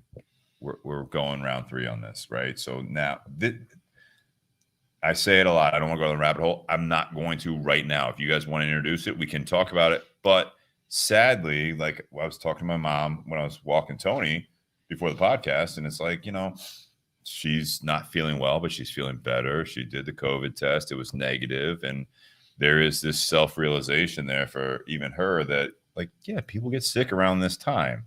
Not to belittle anything going on with COVID or anything like that, But I also noticed it's like, hey, we're getting back to New Year again. It's supposed to be about new beginnings. We use the calendar to try to really recreate or things that you're not doing like you want to do, or what you could do better, or what you could take out of your life. You know, I'm going to bring up a post here that I really like. This person that is on Twitter and Instagram and all that stuff is you can do all the New Year's resolutions, but if you don't take away some of the things that are maybe toxic in your life, like it's all for naught, right? But you know, it's the best practices, even with some of the illness. I've been noticing people that are sick with whatever, but if it's not COVID, they're still just coughing in their hand. They're, you know, not wearing masks. They're not, you know, taking care of themselves. And you talk to them like, hey, are you taking more vitamins? You taking more zinc? You trying to do all that? No. I got my vaccine. I'm like, all right. Like we failed to a point with some of that stuff that we didn't learn truly from this experience. New Year's resolutions. Spencer, when I was talking to you about this, New Year's resolutions, you said, I love what you said, actually. Do you remember your New Year's resolutions from, what, 2 years ago? Sure. Do you? No. Do you make resolutions? I tried to, yes. Did you last year? Yeah. What was it? Don't remember. What are you doing this year? Haven't figured that out yet. Cool. This is a great conversation. All right, guys, tune in next week. Well, that kind of goes to what we were talking about a little bit before with the whole New Year's resolutions. Right. I know in previous podcasts, Steve, you and I have talked about this. Like, why do people wait until the new year to make a positive change? Like, if you realize you need to change something about your life, why not do it now? Why do you have to wait until January 1st? It's easy because I'm going to start working out on Monday. Yeah. So I during COVID, I put in, and I kind of had the basics for it, but I put in a whole gym in the house. All right. So you got the elliptical, you got weights, you got. House, Thank you. He has a sauna in his house. I've only dropped them off at the house. I've never actually been in there. I mean, you guys are all of us can fit in there. How many people, like, it's a two-person, but how many people, like, it's rated 2 people, but how many people can, like, sit in the sauna? 2 comfortably, 4 very comfortably. He also has a heated bidet. Yeah, you got to have the bidet. Sitting on That's for COVID. Go on. All right. Okay, so where I'm going with this like is, so I feel, and so during COVID, you know, gyms were closed, right? Yeah. In the beginning. Is it a year and a half? Is it 2 years? Almost 2. Almost 2. Okay. Let's call it 2. So, you know, I upgraded the gym 2. just because I realized that going to the gym just was not an option. And you said, why do people wait until the new year to do this stuff? Right. So yesterday I got a text message from my former gym saying, hey, you know, $1 membership, first month free. Come on back. I think people realize it's every year, you know, people around the holidays, they try to, you know, between, you know, whatever you eat at Thanksgiving and whatever you eat at Christmas, that, you know, we got to start fresh again because you just treated your body like a dumpster here for the last month. The last 2 months, because you had Halloween with all the fucking candy, then Thanksgiving and all that shit, and then Christmas dinner, so that. My new thing for Halloween, because I thought I was going to have a lot more kids this year than I had. What'd you go as? I went as, but so I went as the last costume that was available in the store because we did have a holiday. Botanical boy. Neither did I. Weed I didn't know boy from California. From SpongeBob. So it's the side character from SpongeBob SquarePants. So it's so I went as your size. I went as the last XL that was was what did you look like? What was it? It what was the costume. It was a gay underground creature. No one understood who I was. I didn't know who I was. I had to tell everybody who I was. A lot of looks. I had to tell everyone who I was. You post that on the community page for me? It's on there. It's online somewhere. It's on Grindr or something like that. All right. But it's definitely, people have pictures of this. But my point is that I think going up again. It's weird. why gym membership obviously goes up after the first of the year because everyone treats there. And they work in a gym. It absolutely does. I'm going to get myself in shape. I'm going to do this. So when you ask yourself why, it's because, all right, well, nothing's happening between Thanksgiving and Christmas. And I'm not going to, you know, a lot of people are off work. Not everyone, you know, I'm working. I know Steve's working. Yeah. But I'm not working between Christmas and New Year's. That's just the way it is. Or if you are working, it's, you know, 3/4, you know, people that are in wherever you're at. So it's like, I'm just going to wait until New Year's to do anything. And then, well, I got New Year's Eve dinner, New Year's Eve plans, and that's why I think people wait until the new year to start, just because I feel like everyone says, all right, November after Thanksgiving through December 20. Oh, probably January 1st is a wash. Oh yeah. And then on New Year's Day, well, I got football, we got Ohio State, we got whatever. So I'm not sorry thinking. And then we got a couple weeks in. Oh, the weather's still cold, so I don't got to be in a bathing suit right away quite yet. So that's why I think people wait until after the new year. But I will say that if you're not careful, the years can add up quickly. It went really quick from 2020 to 2022. 21 was longer feeling than 20. Yes. I don't know if it was longer. It's less memorable. We were literally locked away for 2021. The comeback, the hot back summer and stuff like that. Yeah. Now we're saying, hot girl summer. Right. Now it's, hey, we're not having, or try not to do the same type of events that you're doing on New Year's or Christmas. And now everyone's getting sick from the holidays and So that's my 30-second rant as to why I don't think it's on 2-speed. It's why why people wait until after the New Year's. It's also, so that song, was it Old Man's Time or the New Year's song? Yeah, I'm not going to do it, but the traditional New Year's Eve song that's, from When Harry Met Sally and every other New Year's Eve movie, Old Man's, I'm saying that wrong. Shit. I know what you're talking about. Yeah. So that song, but really sing it is actually played in Japanese stores every time that they're trying to close the store, which I didn't know about, but it's basically kind of the closing time. Yeah. So it's kind of like the end of the year, new for. So yeah. I know what it is. Anyone? I mean, we have people in the Old audience. Lang Syne? Anyone know this? Yeah, that's something like, it's not Old Man's Eye, but something Old like Lang's Eye. There it is. Exactly. That's what he said. Yeah. So I think that the point of the New Year is to try to start fresh, but I feel like these last 2 years have been a wash. I mean, or it could have been a wash unless you decide to do something, or are you in the exact same place that you were on January, of 2020? Let me ask you this, right? So I think what you're getting at, to me, what I'm hearing from this is that, you wait for it. The same people that wait for Monday to start eating better or working out, the same people that, and I've been part of this.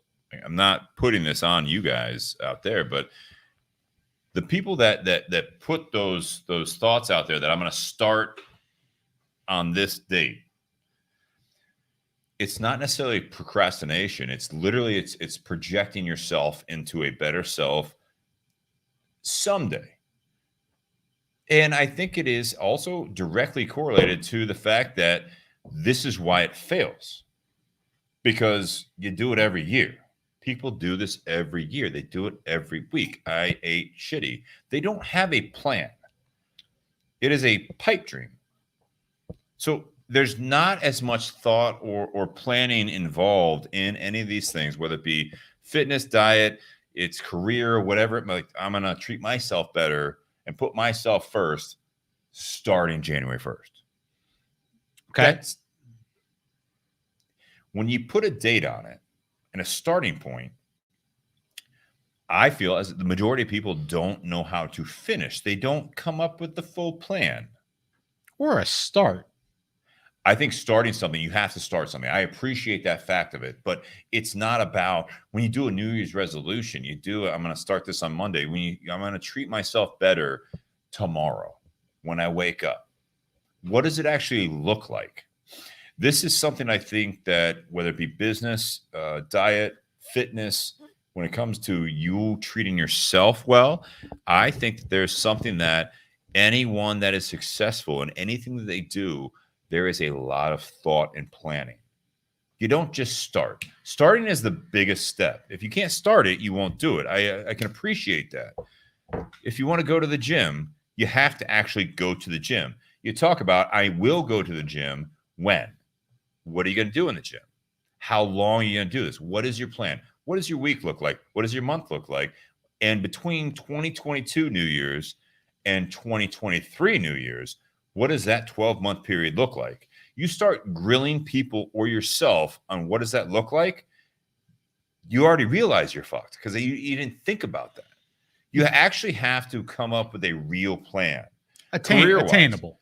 Attainable is one, but I take it back for me here is that you need to have a plan. All you do is like starting January 1st. I don't like my job. I'm going to get a new job. Check.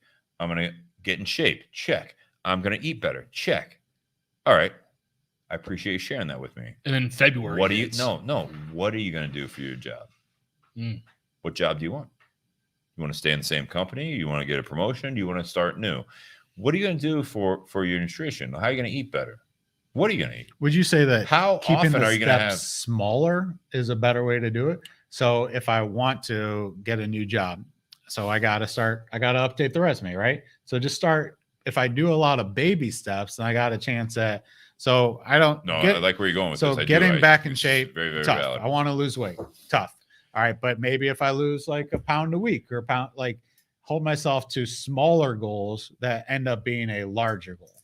Yes, absolutely. So it's one of those things, and I can speak from experience when I wanted to like lose weight, right? It was like now 9 years ago. And it was one of those things that I thought that I was about like 245 when I started this journey. And it was like, I want to feel better about myself in the mirror and just, I want to feel better. So visually, physically, mentally, I want to feel better.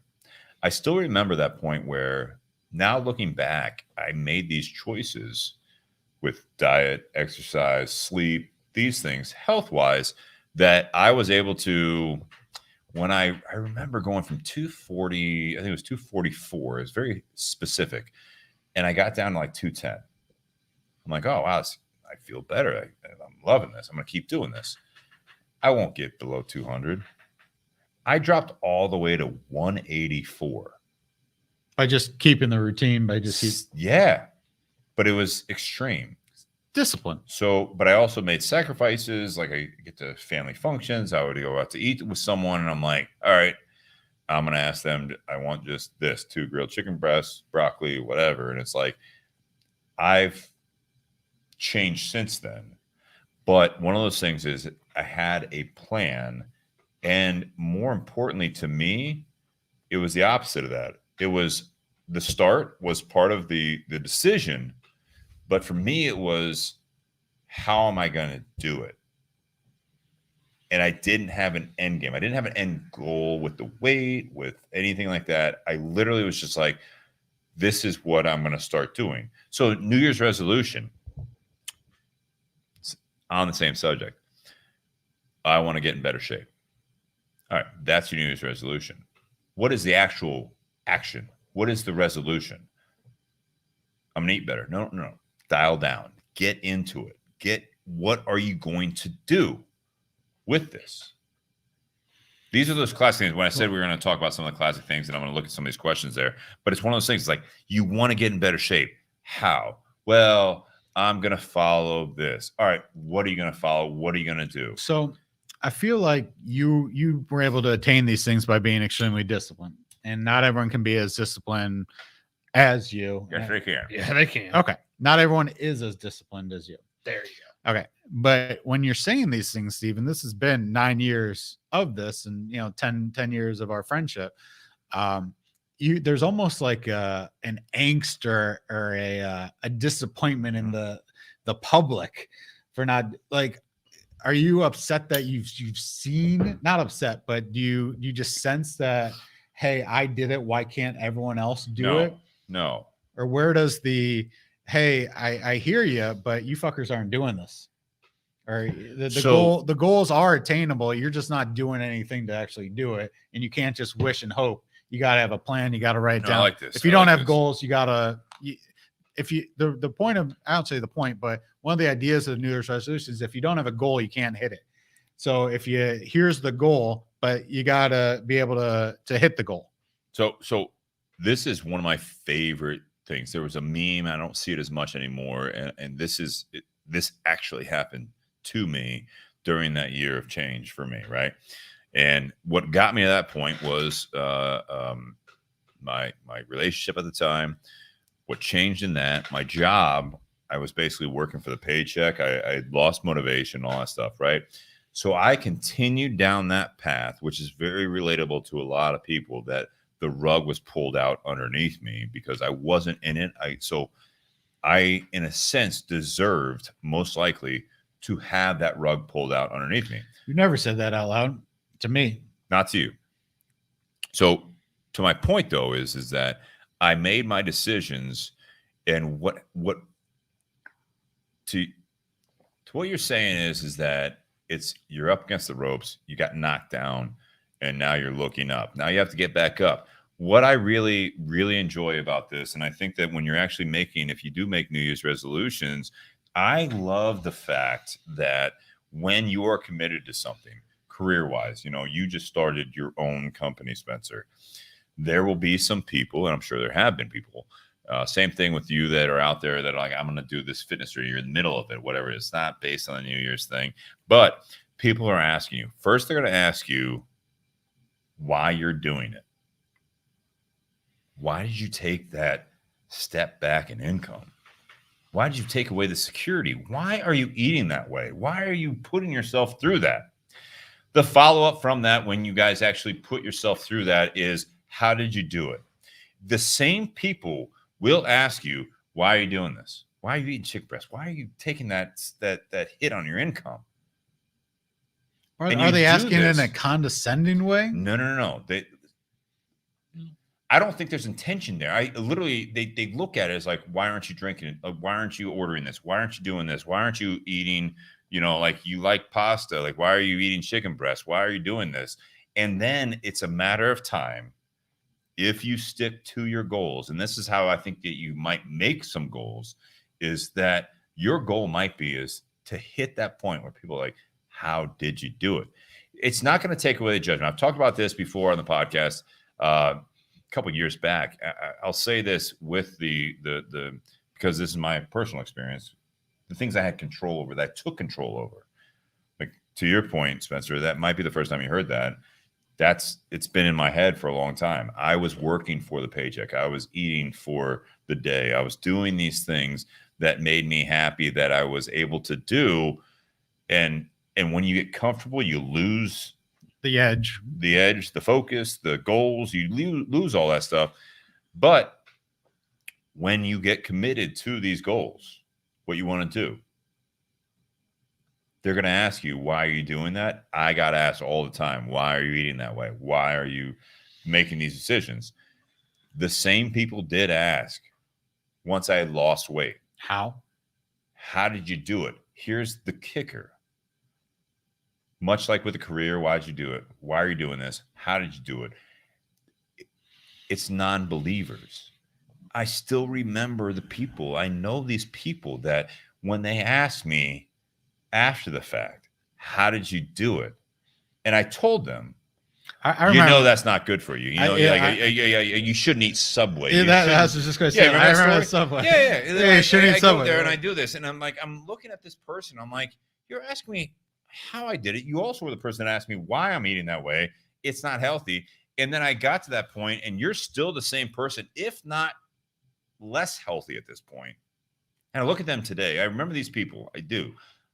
They're still at that point that in the current climate we're in, all they're relying on is the fact that you talked about, like my terminology. You treat your body like a dumpster, and now you need these bailouts. You need these, like, not the vaccines are a bailout.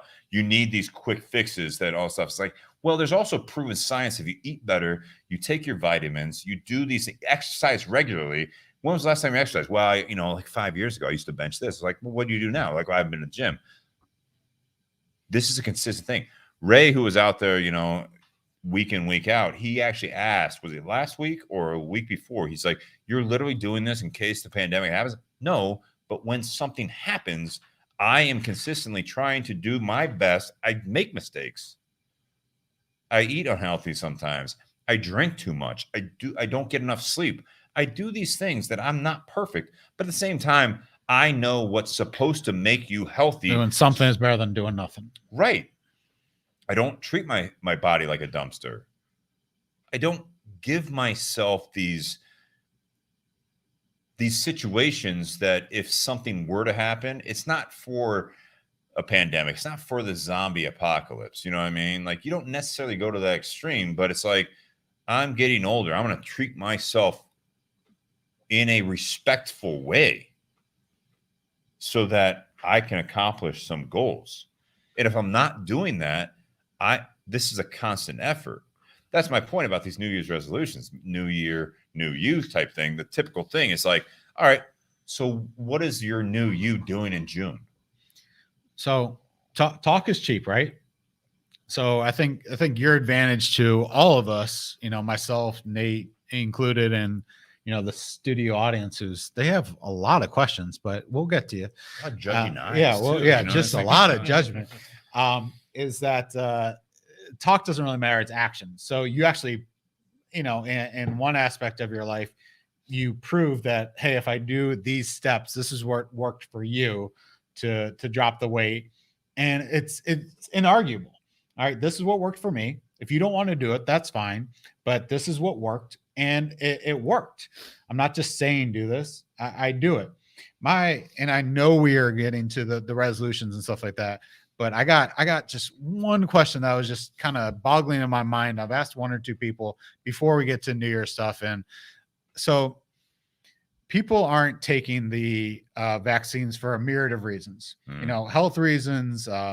They don't believe it. The mandate. Whatever. But those same people, they just came out with that pill, right? So the same people that aren't going to take the vaccine from the government or from the drug companies or whatever are going to take the same pill that comes from the same company to protect them. What's up with that? You didn't want to go down this rabbit hole? It was a question that when it came out, it was like, this pill will do well for people who have the symptoms and who are vaccinated. But if you are untrusting of government, you're untrusting of the drug companies, why would you take this pill if you're still worried about the government's putting something in there that's going to not be good for you? Hey, do you want to comment? I think I've got one, but and then we can get back to New Year's stuff. It was just a question that COVID. Is that on there? No. That should be 11. After the last 2 There's years, multiple it force should there. be. I feel like It I should need be a that. drinking point. It's a great cocktail. I think some people, to your question, Spencer, might take that pill instead of the injections. Is it took longer to develop because it gave them more time to actually do some research and experiments behind it. I'll give it to you. I just don't believe it at all. Oh, I'll give no, it to you. I'll no. give you that. That's a great argument. I'll just give it to you. I'm saying that I think that's what other people may think. Someone who actually worked in preclinical trials, like I can tell you from experience, just the preclinical shit takes 3 years. It seemed they came out with it pretty quick. Yeah, they did. They also canceled the preclinical trials after 2 months. So as someone who's actually done preclinical research on different shit, like it takes a while to figure out not only like the preclinical work I was doing, we weren't testing if that drug or that product did what it was claimed to do. We were testing, was it safe for consumption? That was our whole goal.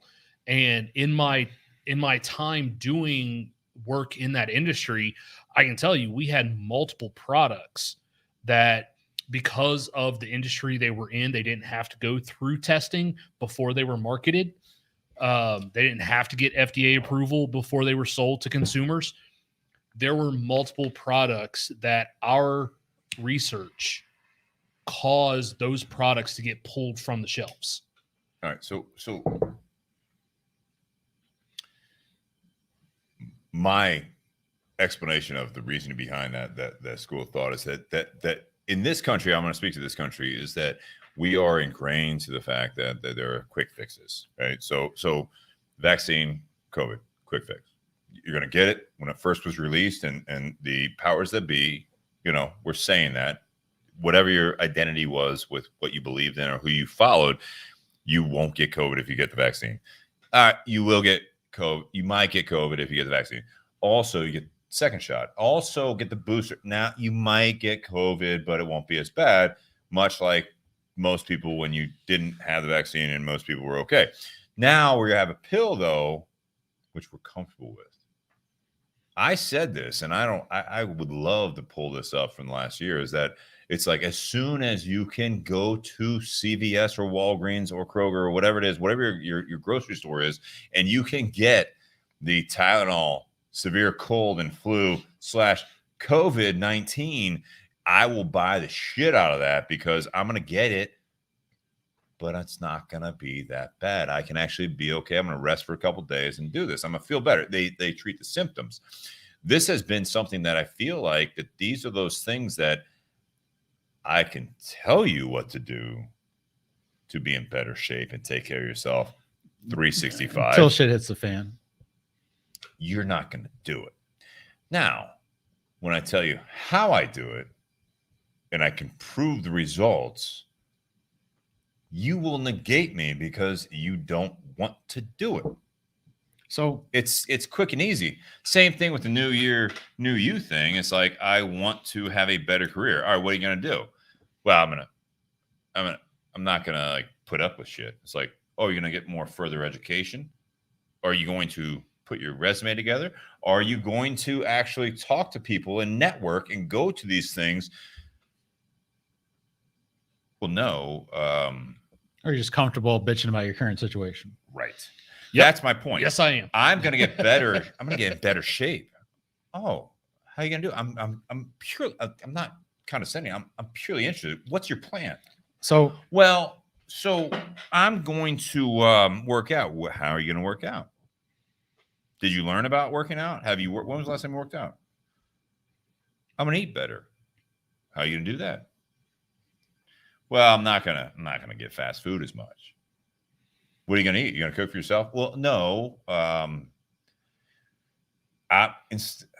Instead of going to McDonald's and getting Big Macs, I'm gonna get a quarter pounder. I'm gonna cut it back because I hear calories are the thing.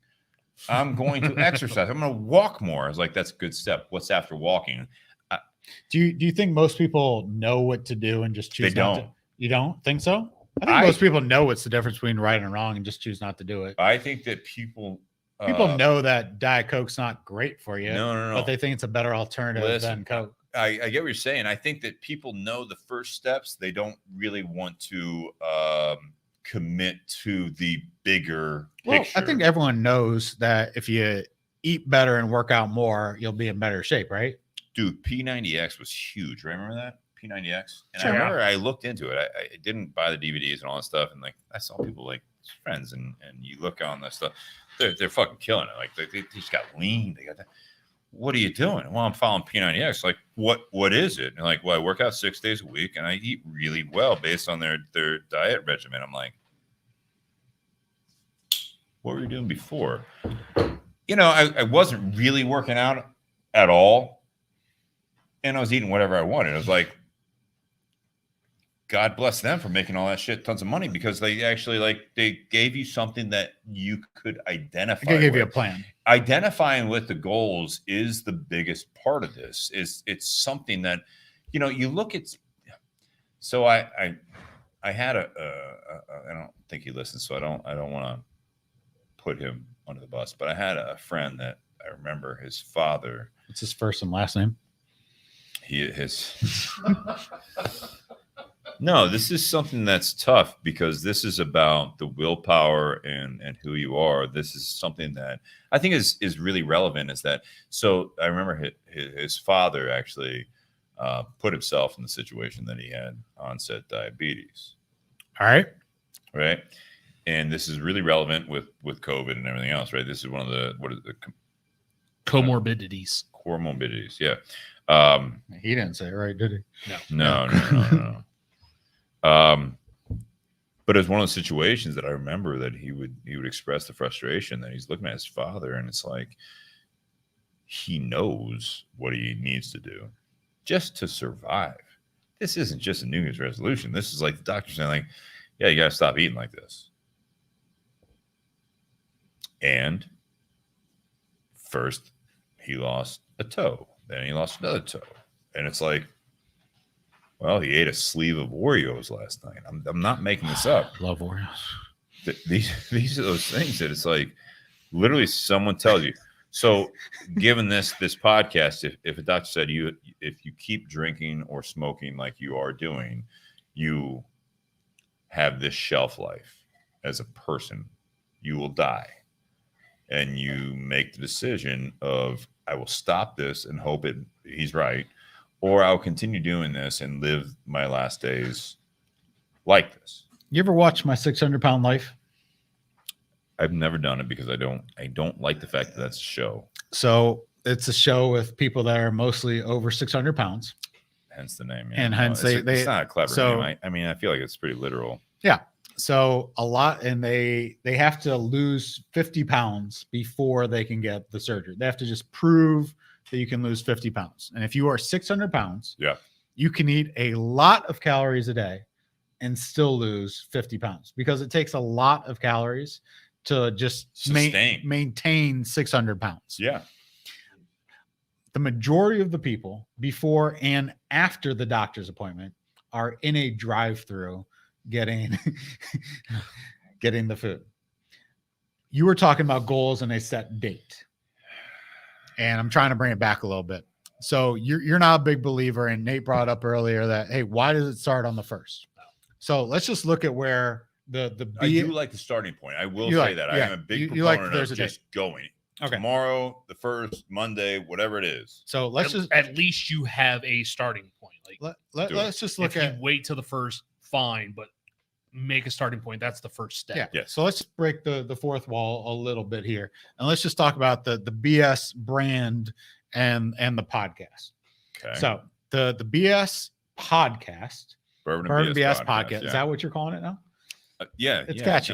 For 200 episodes. Yeah, you should keep that name. 201 episodes. So it started off as you and Jake just starting to do it, and then it became a routine, right? It was like, hey, every Wednesday, now we got to make a routine. How long ago was that? 3 years ago. 3 years ago. Almost 4. Was there a BS cigar then? Yes. Okay. And how long did the BS cigar take to go from idea, conception to the launch party? About a year or so. Okay. So about a year. Then we had a podcast. We did. That's been going on for 200 episodes every Wednesday. 201. You're on 201. Except for one episode. Last year, for different reasons, there were 3 weeks that we skipped. Still 201 episodes. Overall, pretty freaking consistent. Yep. Then it was, let's have a community. That was, yep. So from 3 years ago, of 2019, we have a cigar brand, and I know you're not going to brag, so I'll brag for you. That's been in 3 different stores now. That's been selling well, and you've had reorders of the cigar brand. Yes. There's been a podcast that has run for 200 weeks, and Nate has been on it or here for 90% of them. Yeah, 80. Not quite that high. 80. 85. You were a part of it early on. You're a guest. Sound for a lot. Like the first time I was a guest, I think it was like in the 30s. 70, 75. And there is a community. Correct. Now, did these goals start on January 1st? Did you write down these goals, or were these goals that just naturally we went from, hey, I'm a manager at a cigar shop, to now I have a cigar brand? I know the podcast started in February. Was the month that February. started. So I have a cigar brand. I have merch. You know, I have a community. Like, I have to wear it here. I get paid to do it. I have merch. He gets whiskey and cigars. And so this thing has grown, and I don't ever recall us having the conversation. I remember, hey, I want it to grow, but all of these things have happened. Now, have they happened organically? Have they happened because you said, hey, on this date, I'm doing this? Or has it happened that, hey, if I just keep doing the right thing every day, this is how things can grow, and this is how I can build something out of nothing? All right, I'll tell you this is one of the That's a lot. So I know. No, I'll tell you. So This cigar, fucking, it's a great cigar, but I gotta relight it every 2 fucking you're seconds. talking too much. Jesus. Not too much. You're talking. It's like a That's too white much. any day of the week. No, here's the strengths and weaknesses of setting goals. To your point, Spencer, is that when you do these things like the New Year's resolutions, right? You can have shortcomings if all you do is talk about the goals, but you don't work back, right? You can also be really strong at doing things right so that they might organically grow. Like people actually want to do that. If someone that was more driven by goals, and I'm calling myself out on this because I talked to Jake about this at some point recently, is that we wanted to start a podcast. The BS Cigar Company does not pay the bills at Tinder Box at Easton. This is a side project. I think it's helped Tinder Box's sales though. So there's a synergy thing. You talk about the Bourbon and BS community page. It was something that I randomly started in October of 2019. The timing of it all was very, very pertinent because when things got shut down and in the Tinder Box, which I am employed by, the podcast, which at that point I was in charge of primarily, and Jake had gone to his burn in Indy. So I was keeping these things going with a purpose. There was a limited success to what they accomplished. The synergy behind it all was that the Tinder Box survived. The podcast continued on. It grew. Tinder Box has survived and grew. Right. If I was one of those people that you got to know yourself, because when I wanted to get back in shape, I wanted to like not be that person in my 30s where I felt overweight and I felt like I wasn't happy looking in the mirror.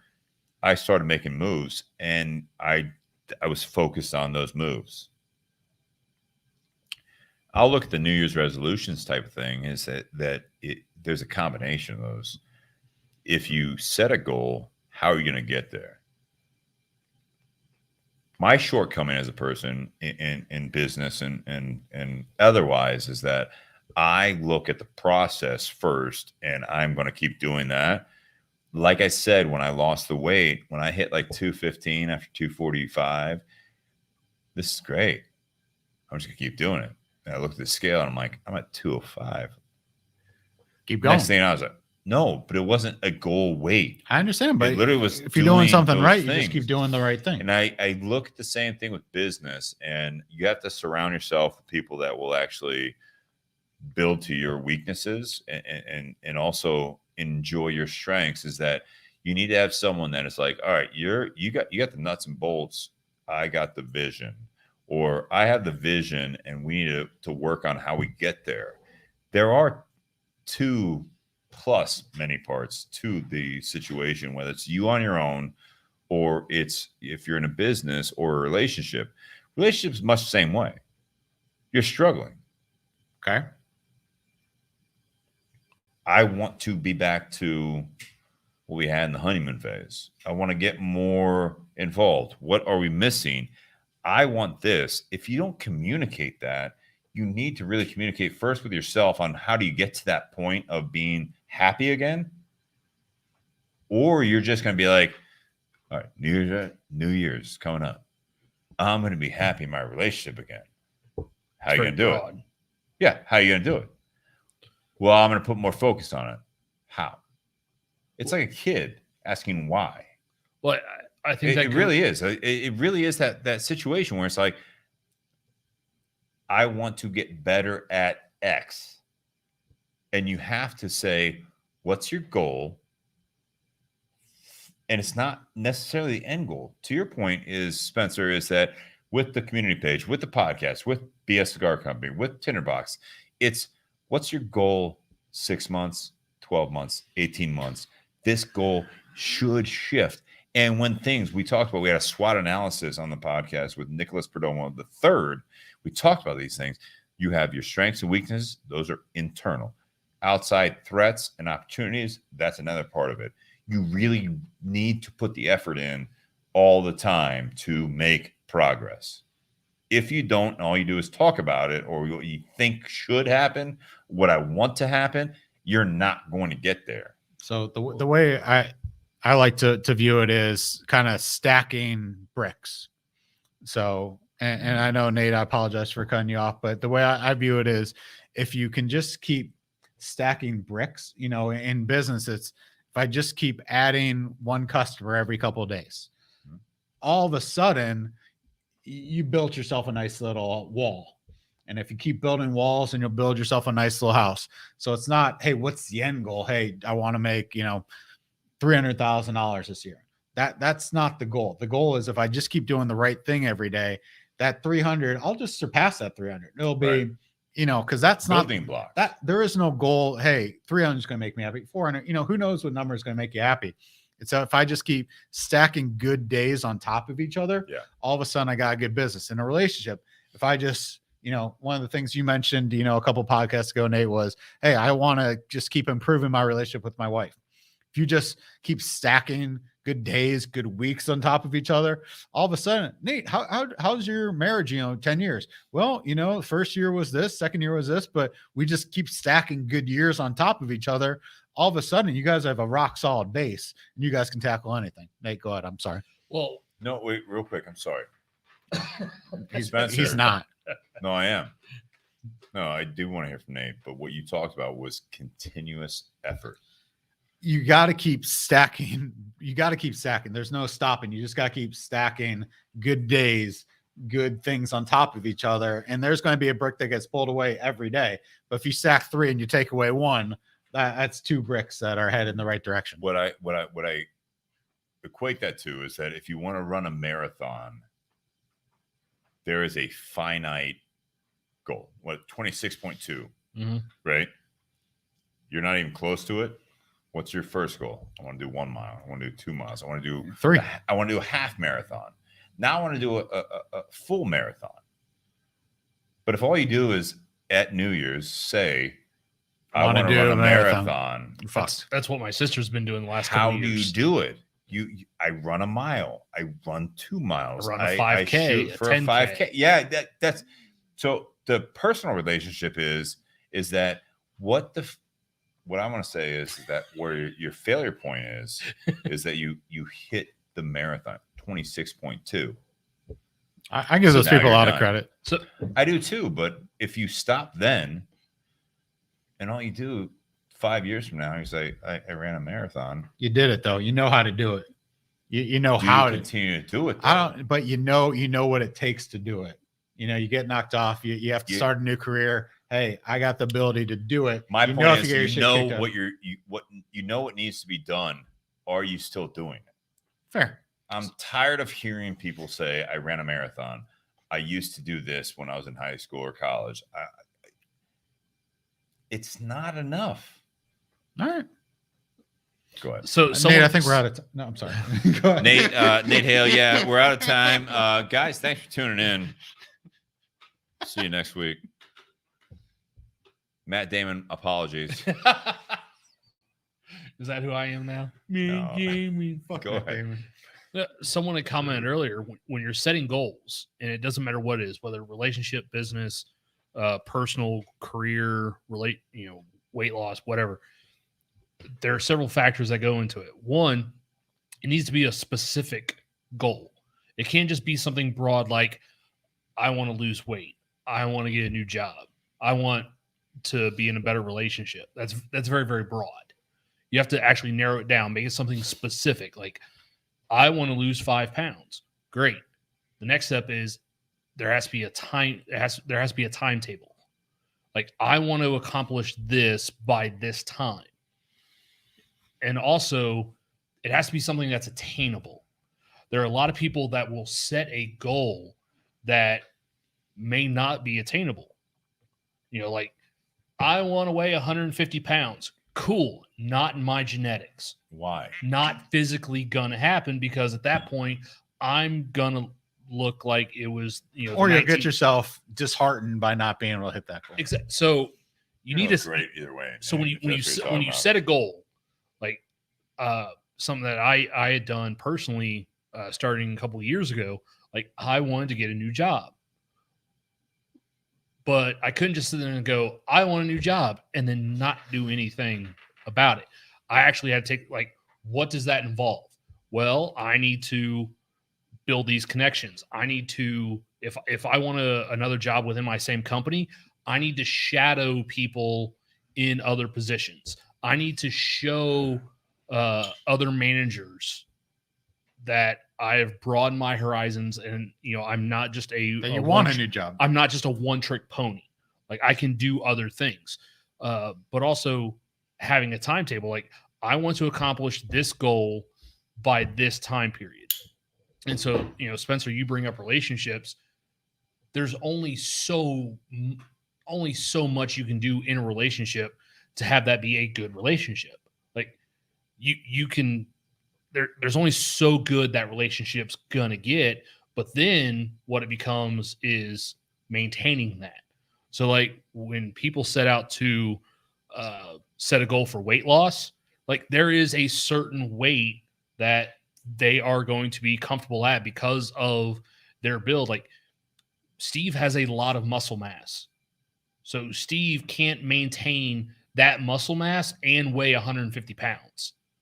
He can't have both. So he has to come up with super lean. Yeah, you're going to look like you were dying, but you can bench press a lot. Like a good-looking cancer patient. Thank you. But no, maintain. But that's what Steve's done. Like, Steve accomplished his goal of losing a lot of weight and getting healthy and feeling good about himself. But now it's about maintaining that. So he still works out. He still eats well most of the time. Less. So that way he can still maintain in his mind what he feels is healthy for, when he's looking in the mirror, mentally, physically, all that stuff. Same thing in a relationship. Like, at some point you're going to hit a plateau where your relationship with a significant other, like there's nothing else you can do. That's like, you can't do better. You've done everything you possibly can.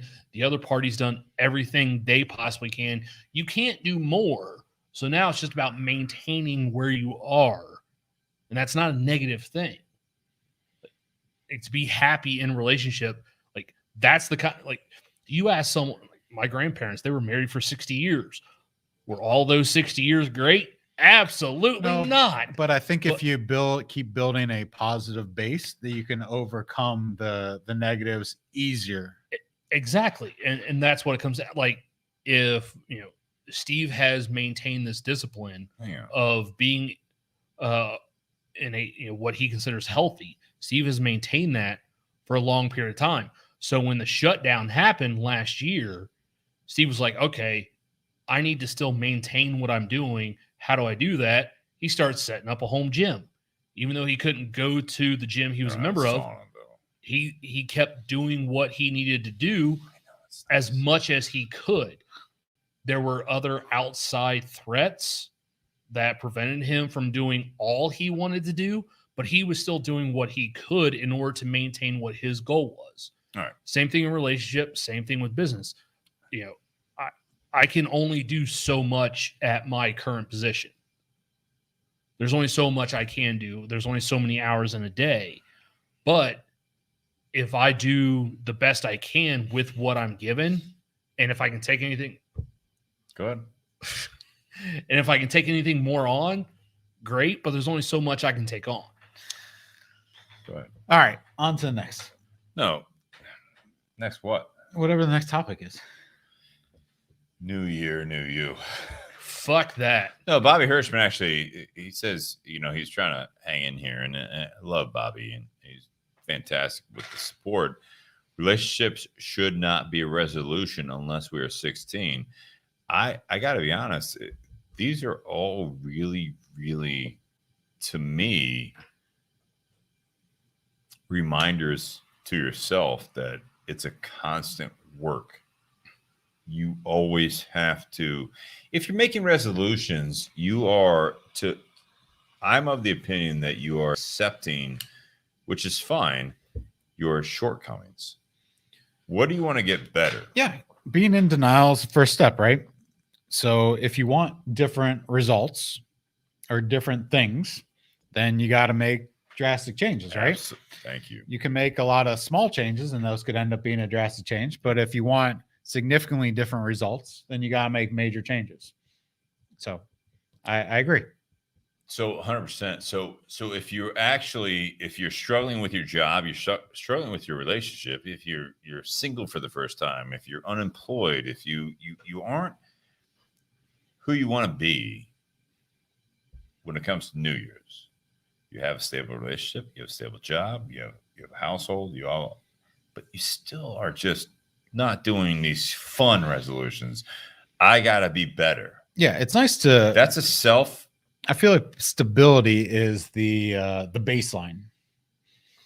So In a good way or a bad way? In a good way, but that should be the beginning of, if you're not stable, then you want to get towards stability, right?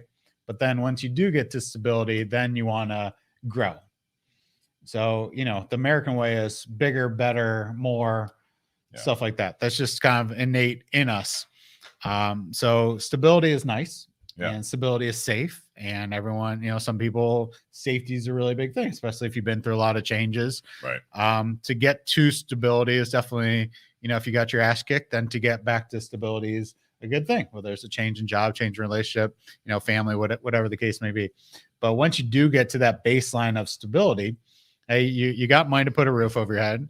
You got a job that pays the bills. You got somebody. If you don't have somebody, that's okay. But if you got somebody in your life, that's great. But all right, what's the next step? Because we can't just stay in the same mode of stability. That's not going to get you anywhere, because otherwise the years start to add up really quickly. I like to view us more as sharks than anything else, where if you're not growing, if you're not moving in the right direction. So whether it's professionally, or the reason I like to mention the BS brand and things like that is not to hype the, where you have the people that are is great cigar brand. It's great. It's a good cigar brand. Great. It's a great cigar brand. Thank you. But are we okay with having it in 3 stores? Are we okay with it? And if you are, that's great, but you're never gonna to grow. And unless we're growing, then what's the point? Like, we want to be in a different space than we are at this point. I don't think the BS Cigar Company has plans of being Fuente. Fair, but do you want it to be? And I'm not just harping on this in general, but in all aspects. Nate, you got a wonderful relationship with your wife, but do you want to be in a better relationship with her at this point next year, whatever that means? Whether that means you guys are in a different house, different job, different whatever, you bring a little one into whatever it may be, but do you want to be in a better place than you are now than you were 3 years ago? That's the goal, right? Mm-hmm. So when it comes to New Year's resolutions, we are shooting for the stars with this stuff, but you're right. Do you have a goal to get there? It's a time to reset, right? All right, what did I do this year? What did I not do this year that I want to say that I did? Going back to the Thanksgiving episode, that I said that I did this year. What's up? You didn't want to do that. I don't want to do it because we already did it, but you're here, and yet here it is. Do you have you're going to a nice little Italian restaurant for the New Year's? Are you a resolution guy? A real resolution guy, not just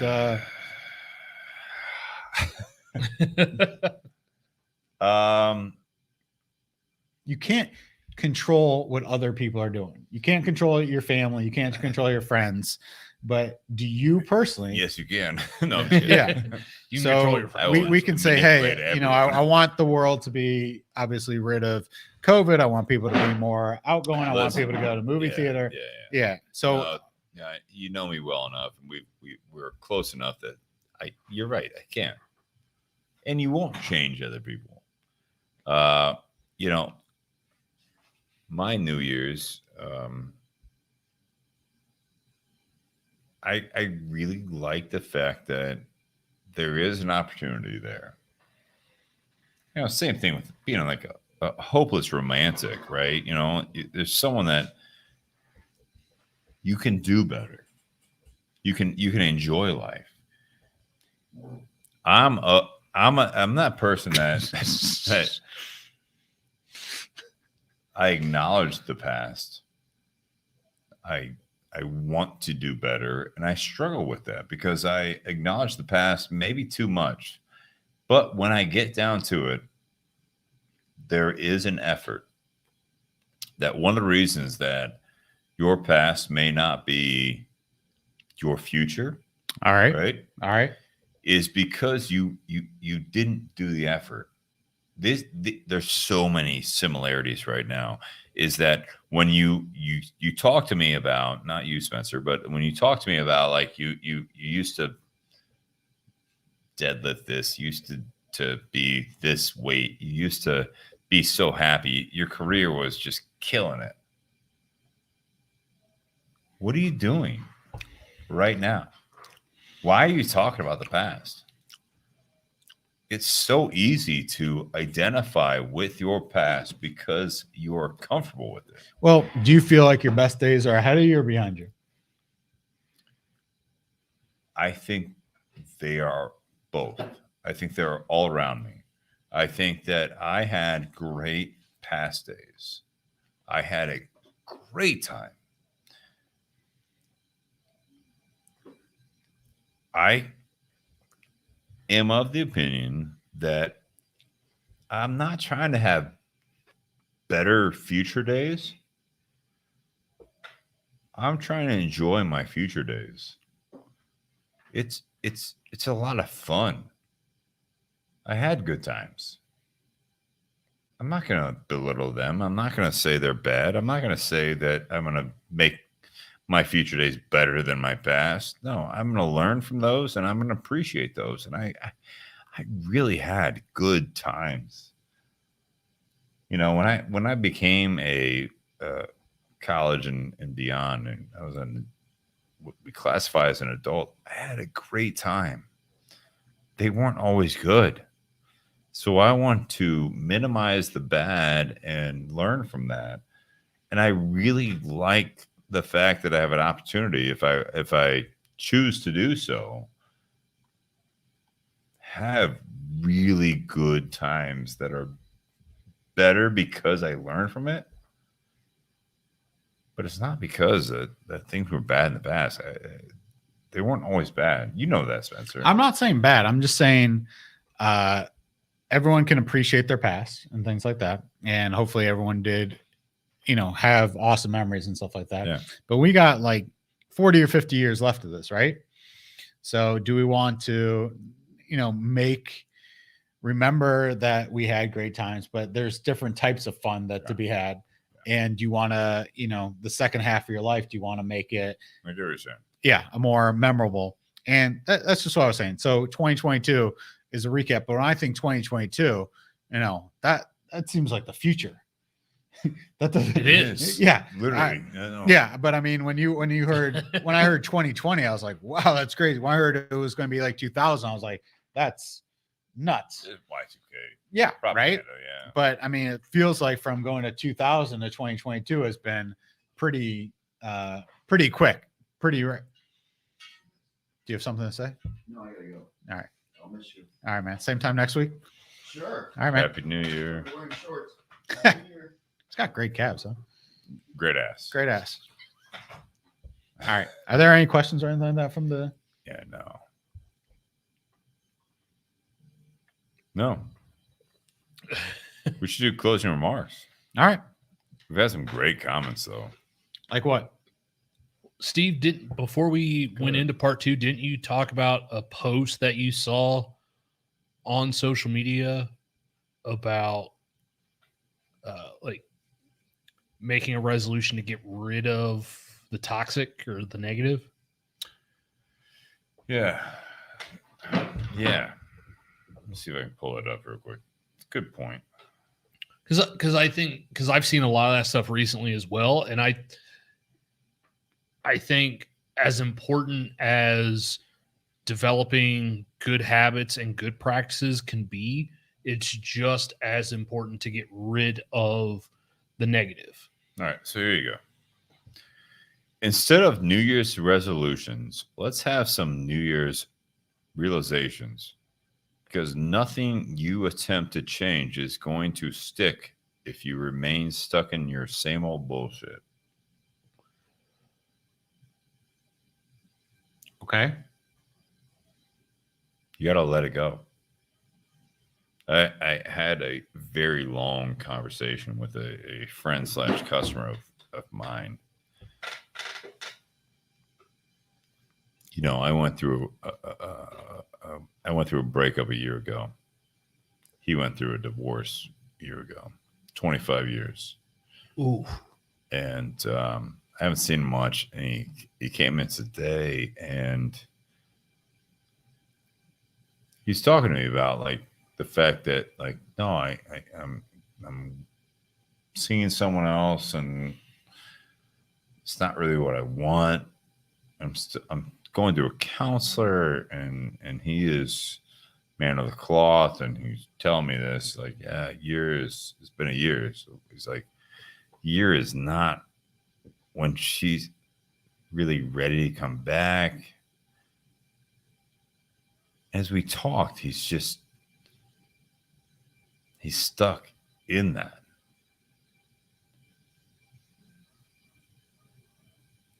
They got kids together, right? And it's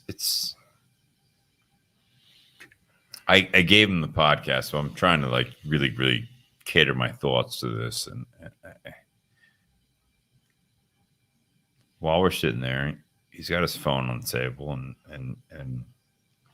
his now ex-wife is the wallpaper. I'm like, you got to change that.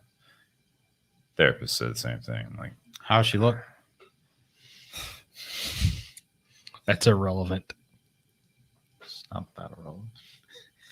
And he's telling me these things, and like, dude, it's been a year. I understand. Like, she's not dating anyone. Great. What are you doing? Well, I'm with this girl. I'm not really with this girl, but I'm with this girl, and I want to be with her. I'm like, you really need to dial back to yourself. You really need to treat yourself well. And he's that type of person that, like, same thing with that post is that if you want to grow, whether it be New Year's resolutions, whether it be I'm going to eat better on Monday, I'm not happy with myself, I look at myself in the mirror, I'm not happy. Do you want to do something about it? Do you want to make sure that your mental health is okay? I will say the world has given up on you, on your mental health. No one cares if you are physically or mentally fit. They don't. The agenda above you is beyond you. They don't care about the apartment or the house that you live in, how many kids you have, how many people that rely on you, how many people that you rely on. These are those things that you really need to realize that we talk about starting here and working yourself out in those circles. These are those things that you really have to start back at yourself. Are you happy? And if you're not, What do you want to do about it? And if you wait for New Year's, right now, key time. These are perfect times. It's days away. If I talk to you in February, you're like, New Year's 2023, I got this. I'm like, Holy shit, dude. What are you doing between now and then? I got a friend of mine, female. She Lady friend of a lady friend. She clearly should be broken up with the person that she's with. Clearly, this is and they've broken up several times, but it's like, sounds stable. Sounds stable. So things are, she doesn't like him, he doesn't like her. Things are going well. Yeah, things are headed. Jeez. It's like, you guys should break up. Are you part of the wedding? I'd like to be if this happens. I also I have some things to say. Yeah, but it's like, all right, so do you we should break up. We should definitely break up. All right, we're broken up. All right. Well, now comes the holidays. Well, do I want to be broken up during Thanksgiving and Christmas? Yes. Yeah. So I'm thinking, well, that's a way to kind of get out of some gifts. That's a way to kind of get out of some family. If you're going to be broken up, being broken up sucks. Everyone agrees with that. But being with the wrong person during the holidays, Oh god, that's so much worse. that sucks even more, right? Oh, gosh. That sucks way worse. Yeah. So it's like, all right, so we're broken up. All right, now we're back together because we got to get back together for Thanksgiving. Okay, now we broke up. So now we should be back together for Christmas. But I really don't want to be together. Well, if you're not broken, I'm thinking if you guys don't get broken up, you're waiting until at least March. Because if you can't get broken up by Thanksgiving, and then you can't get broken up by Christmas. Oh, now you got New Year's. Oh, and now we got Valentine's Day coming up. So we're just treading water here. We got to get, if you don't get broken up by Thanksgiving or in between Thanksgiving and Christmas, you're together at least until March. And then you just wasted 3 months because you think that you should be together for the holidays just because. So I agree with I can tell you, before I met my wife, I was never in a significant relationship during the holidays. Not a bad thing. I'm glad it worked out. Not a good thing, not a bad thing. The longest relationship I'd had before Jess was 4 months. I like to break up with people right before summer because summer was really when you had some fun and stuff like that. Oh, And I if- did. I like the. No, I did that. Yeah, if a girl made it to summer, my parents were like, this is pretty serious. I go, well, it's serious for now. But yeah, I did that, and mentally it fucked me up. Yeah. I broke up with a girl right after graduation, and that just wrecked me. so I agree. The grass is not always green on their Closing side, remarks. but the grass is not always. You might be playing in the dirt right now. Is where I'm at with it. Friend of a friend. To clarify, friend of a friend. I was subscribed to a newsletter. And So I guess closing remarks, and I'll start off, and then I think Steve, you want to finish it off. We'll talk during yours. Hey, Spencer. Closing remarks. Thanks, man. So I know we didn't get to the resolutions, or we really didn't get to kind of No, we were 2022 there. and We things were like there. that. But We I did. like to view it as a reset. It's a good chance to reset. And all right, 2021 maybe didn't go the way that I or we intended to go. But the reason I like that the date is because it is a firm date to kind of, all right, now it's time to kind of get back to it. Now we've had a few days, we've had a week or a month and a half, depending on who you're with, to kind of get your mind wrapped around it. And now we can start to attack 2022, and we can't control the outside circumstances as much as we will try. We can't control what other people do. One of my resolutions is to actually have more empathy for people. Ooh. And I consider myself Like a pretty empathetic person, but not everyone believes or thinks the way that I do. And I realized that by blaming people or by rooting for their downfall, that's probably not the best way to go into a new year. So I'm not going to change people's minds, but my goal is, and my resolution is to understand where they're coming from. If I can understand where they're coming from, then I can kind of adjust my own perspective and how I deal with it. Again, I really don't believe that I can control how people feel or think, and I'm not trying to change their perspective by talking with them. But if I can at least understand where they're coming from, then I can have a conversation with them on their level, and maybe we can meet not even somewhere in the middle, but at least we can have common decency amongst the conversation. So that's it for me. Number 19 at some point next year. Maybe the Valentine's Day It's episode. good to have you. Yeah, thanks, Good man. to have you. Yeah. Thanks, bro. Appreciate it. Say goodbye to Spencer. Goodbye, Spencer. Nate.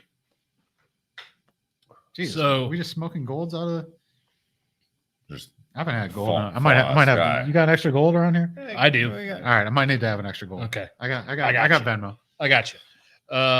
Check your Venmo account, by the way. So I will. You should. Is it handsome? I think it's I- handsome. Shit. I've never been I didn't show up. Shut up. The mic not cleared, but it showed up. Nate, go ahead. personally, I have never been a huge fan of the New Year's resolutions.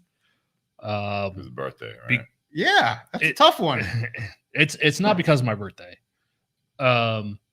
It's more because the way I look at it is if you recognize that there's a problem, you need to start taking care of that problem now instead of putting it off. Like Spencer and what you were talking about before your closing arguments about someone who is in a relationship. Like if that person realizes that they are in a bad relationship, dragging it out through the holidays is not going to make it better. Selfish. Being in a toxic relationship is not going to make the holidays any better. A lot of us sit there and go, well, I'd rather be in it with someone I don't like than be it alone. Not be in it. Yeah. They'd rather have someone, even if it's not a good person, than go it alone. For aesthetics. But for me, if it's not a healthy relationship, then there's no point hanging on to it. So Fair point. Fair point. Agreed. If you're Easier said than done, but agreed. it is easier said than done. I get that. And I get why some people wait until January 1st because it is a hard deadline. I get that. But there's nothing preventing people from making their own hard deadline. Yeah. So if you see a problem, don't prolong it because that problem could get worse. As soon as you recognize you're in quicksand, get out of the quicksand. Don't just let yourself sink You need further. help, though. Quicksand's tough. Quicksand. Okay. Quicksand. You may need help, but if you need help, recognize that you need help and don't go it alone.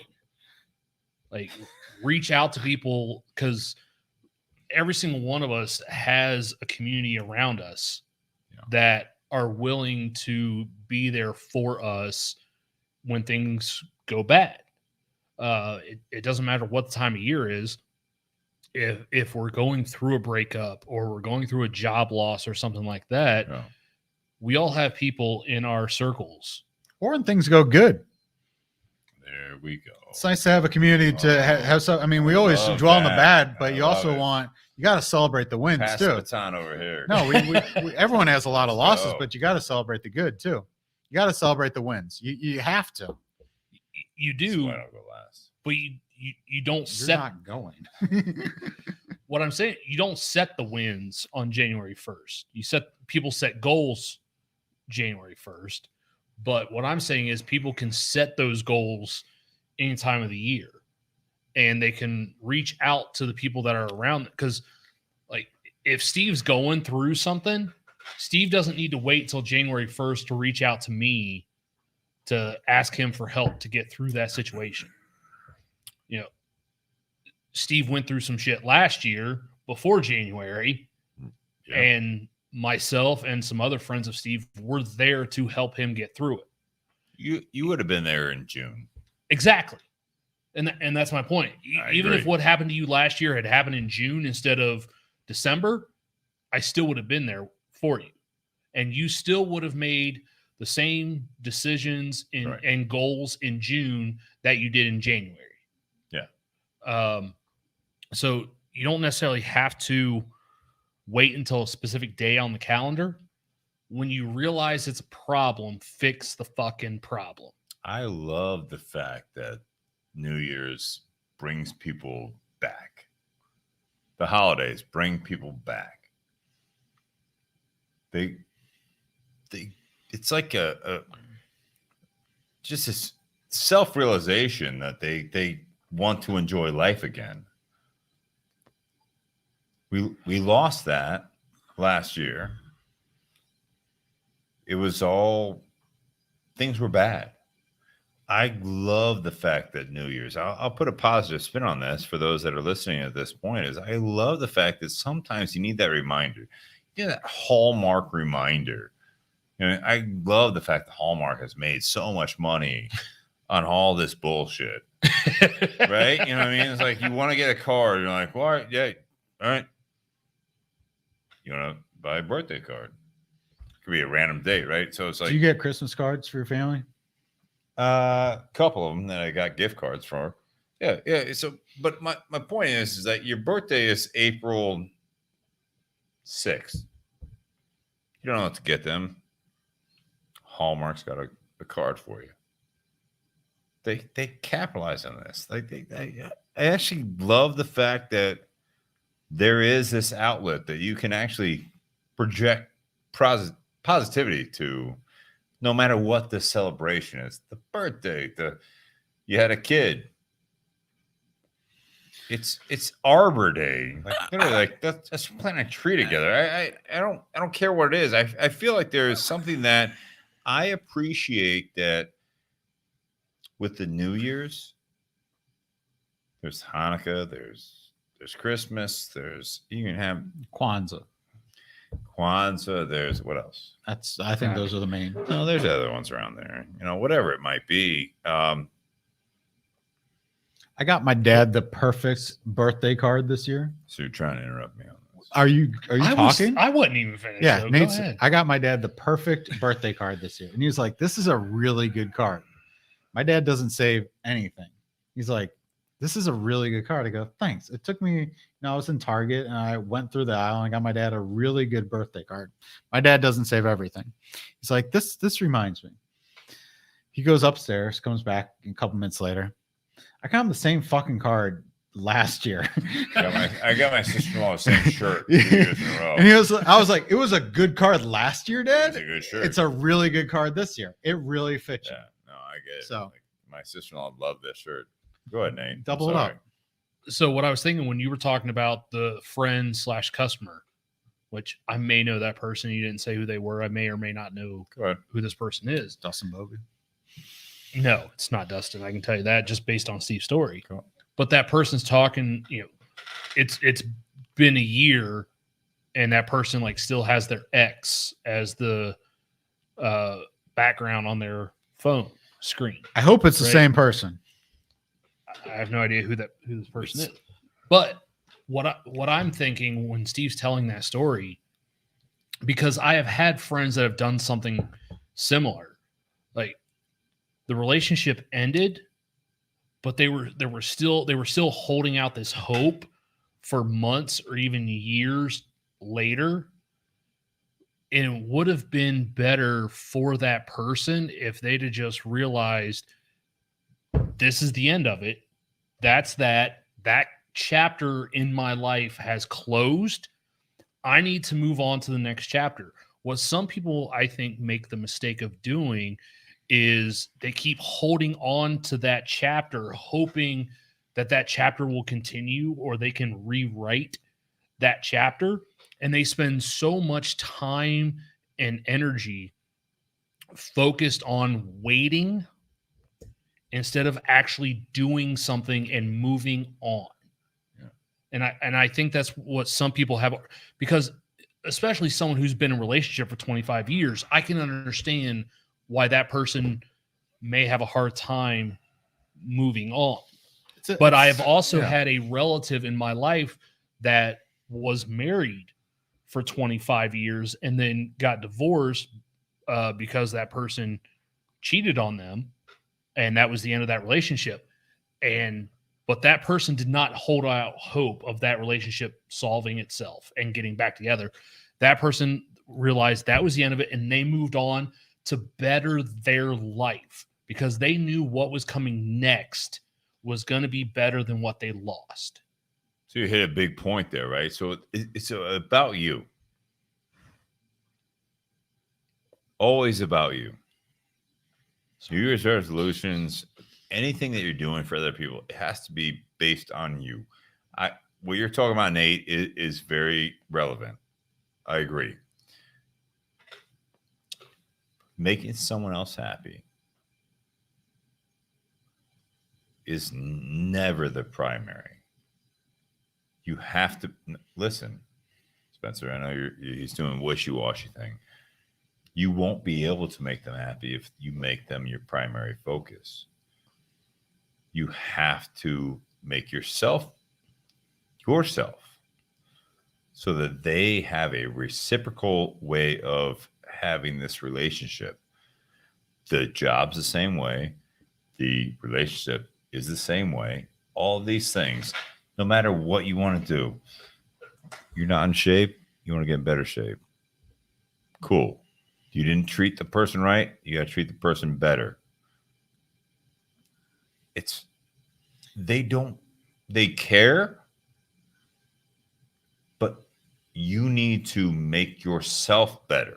You can't be the best partner that you can be until you're the best, till you got your own shit together. You can't make someone else happy. No one's going to hire you. No one is going to love you unless they know you. They need to be able to know you, better or worse. This is on you too. Like this is something that if you want to have a New Year's resolution and you want to make that person happier, be happy. Like you're stable. You want to make your job better. You want to get hired on a better position. You have to have a resume and you have to present yourself in a good way. You want to be in a better physical condition, that you are actually healthier. You have to do that. It's all on you. Stop projecting. All these things that you guys are talking about, it's like it all comes back to you, Nate, you, Spencer, me, Steve, you guys listening, anyone in the audience. It's all on you.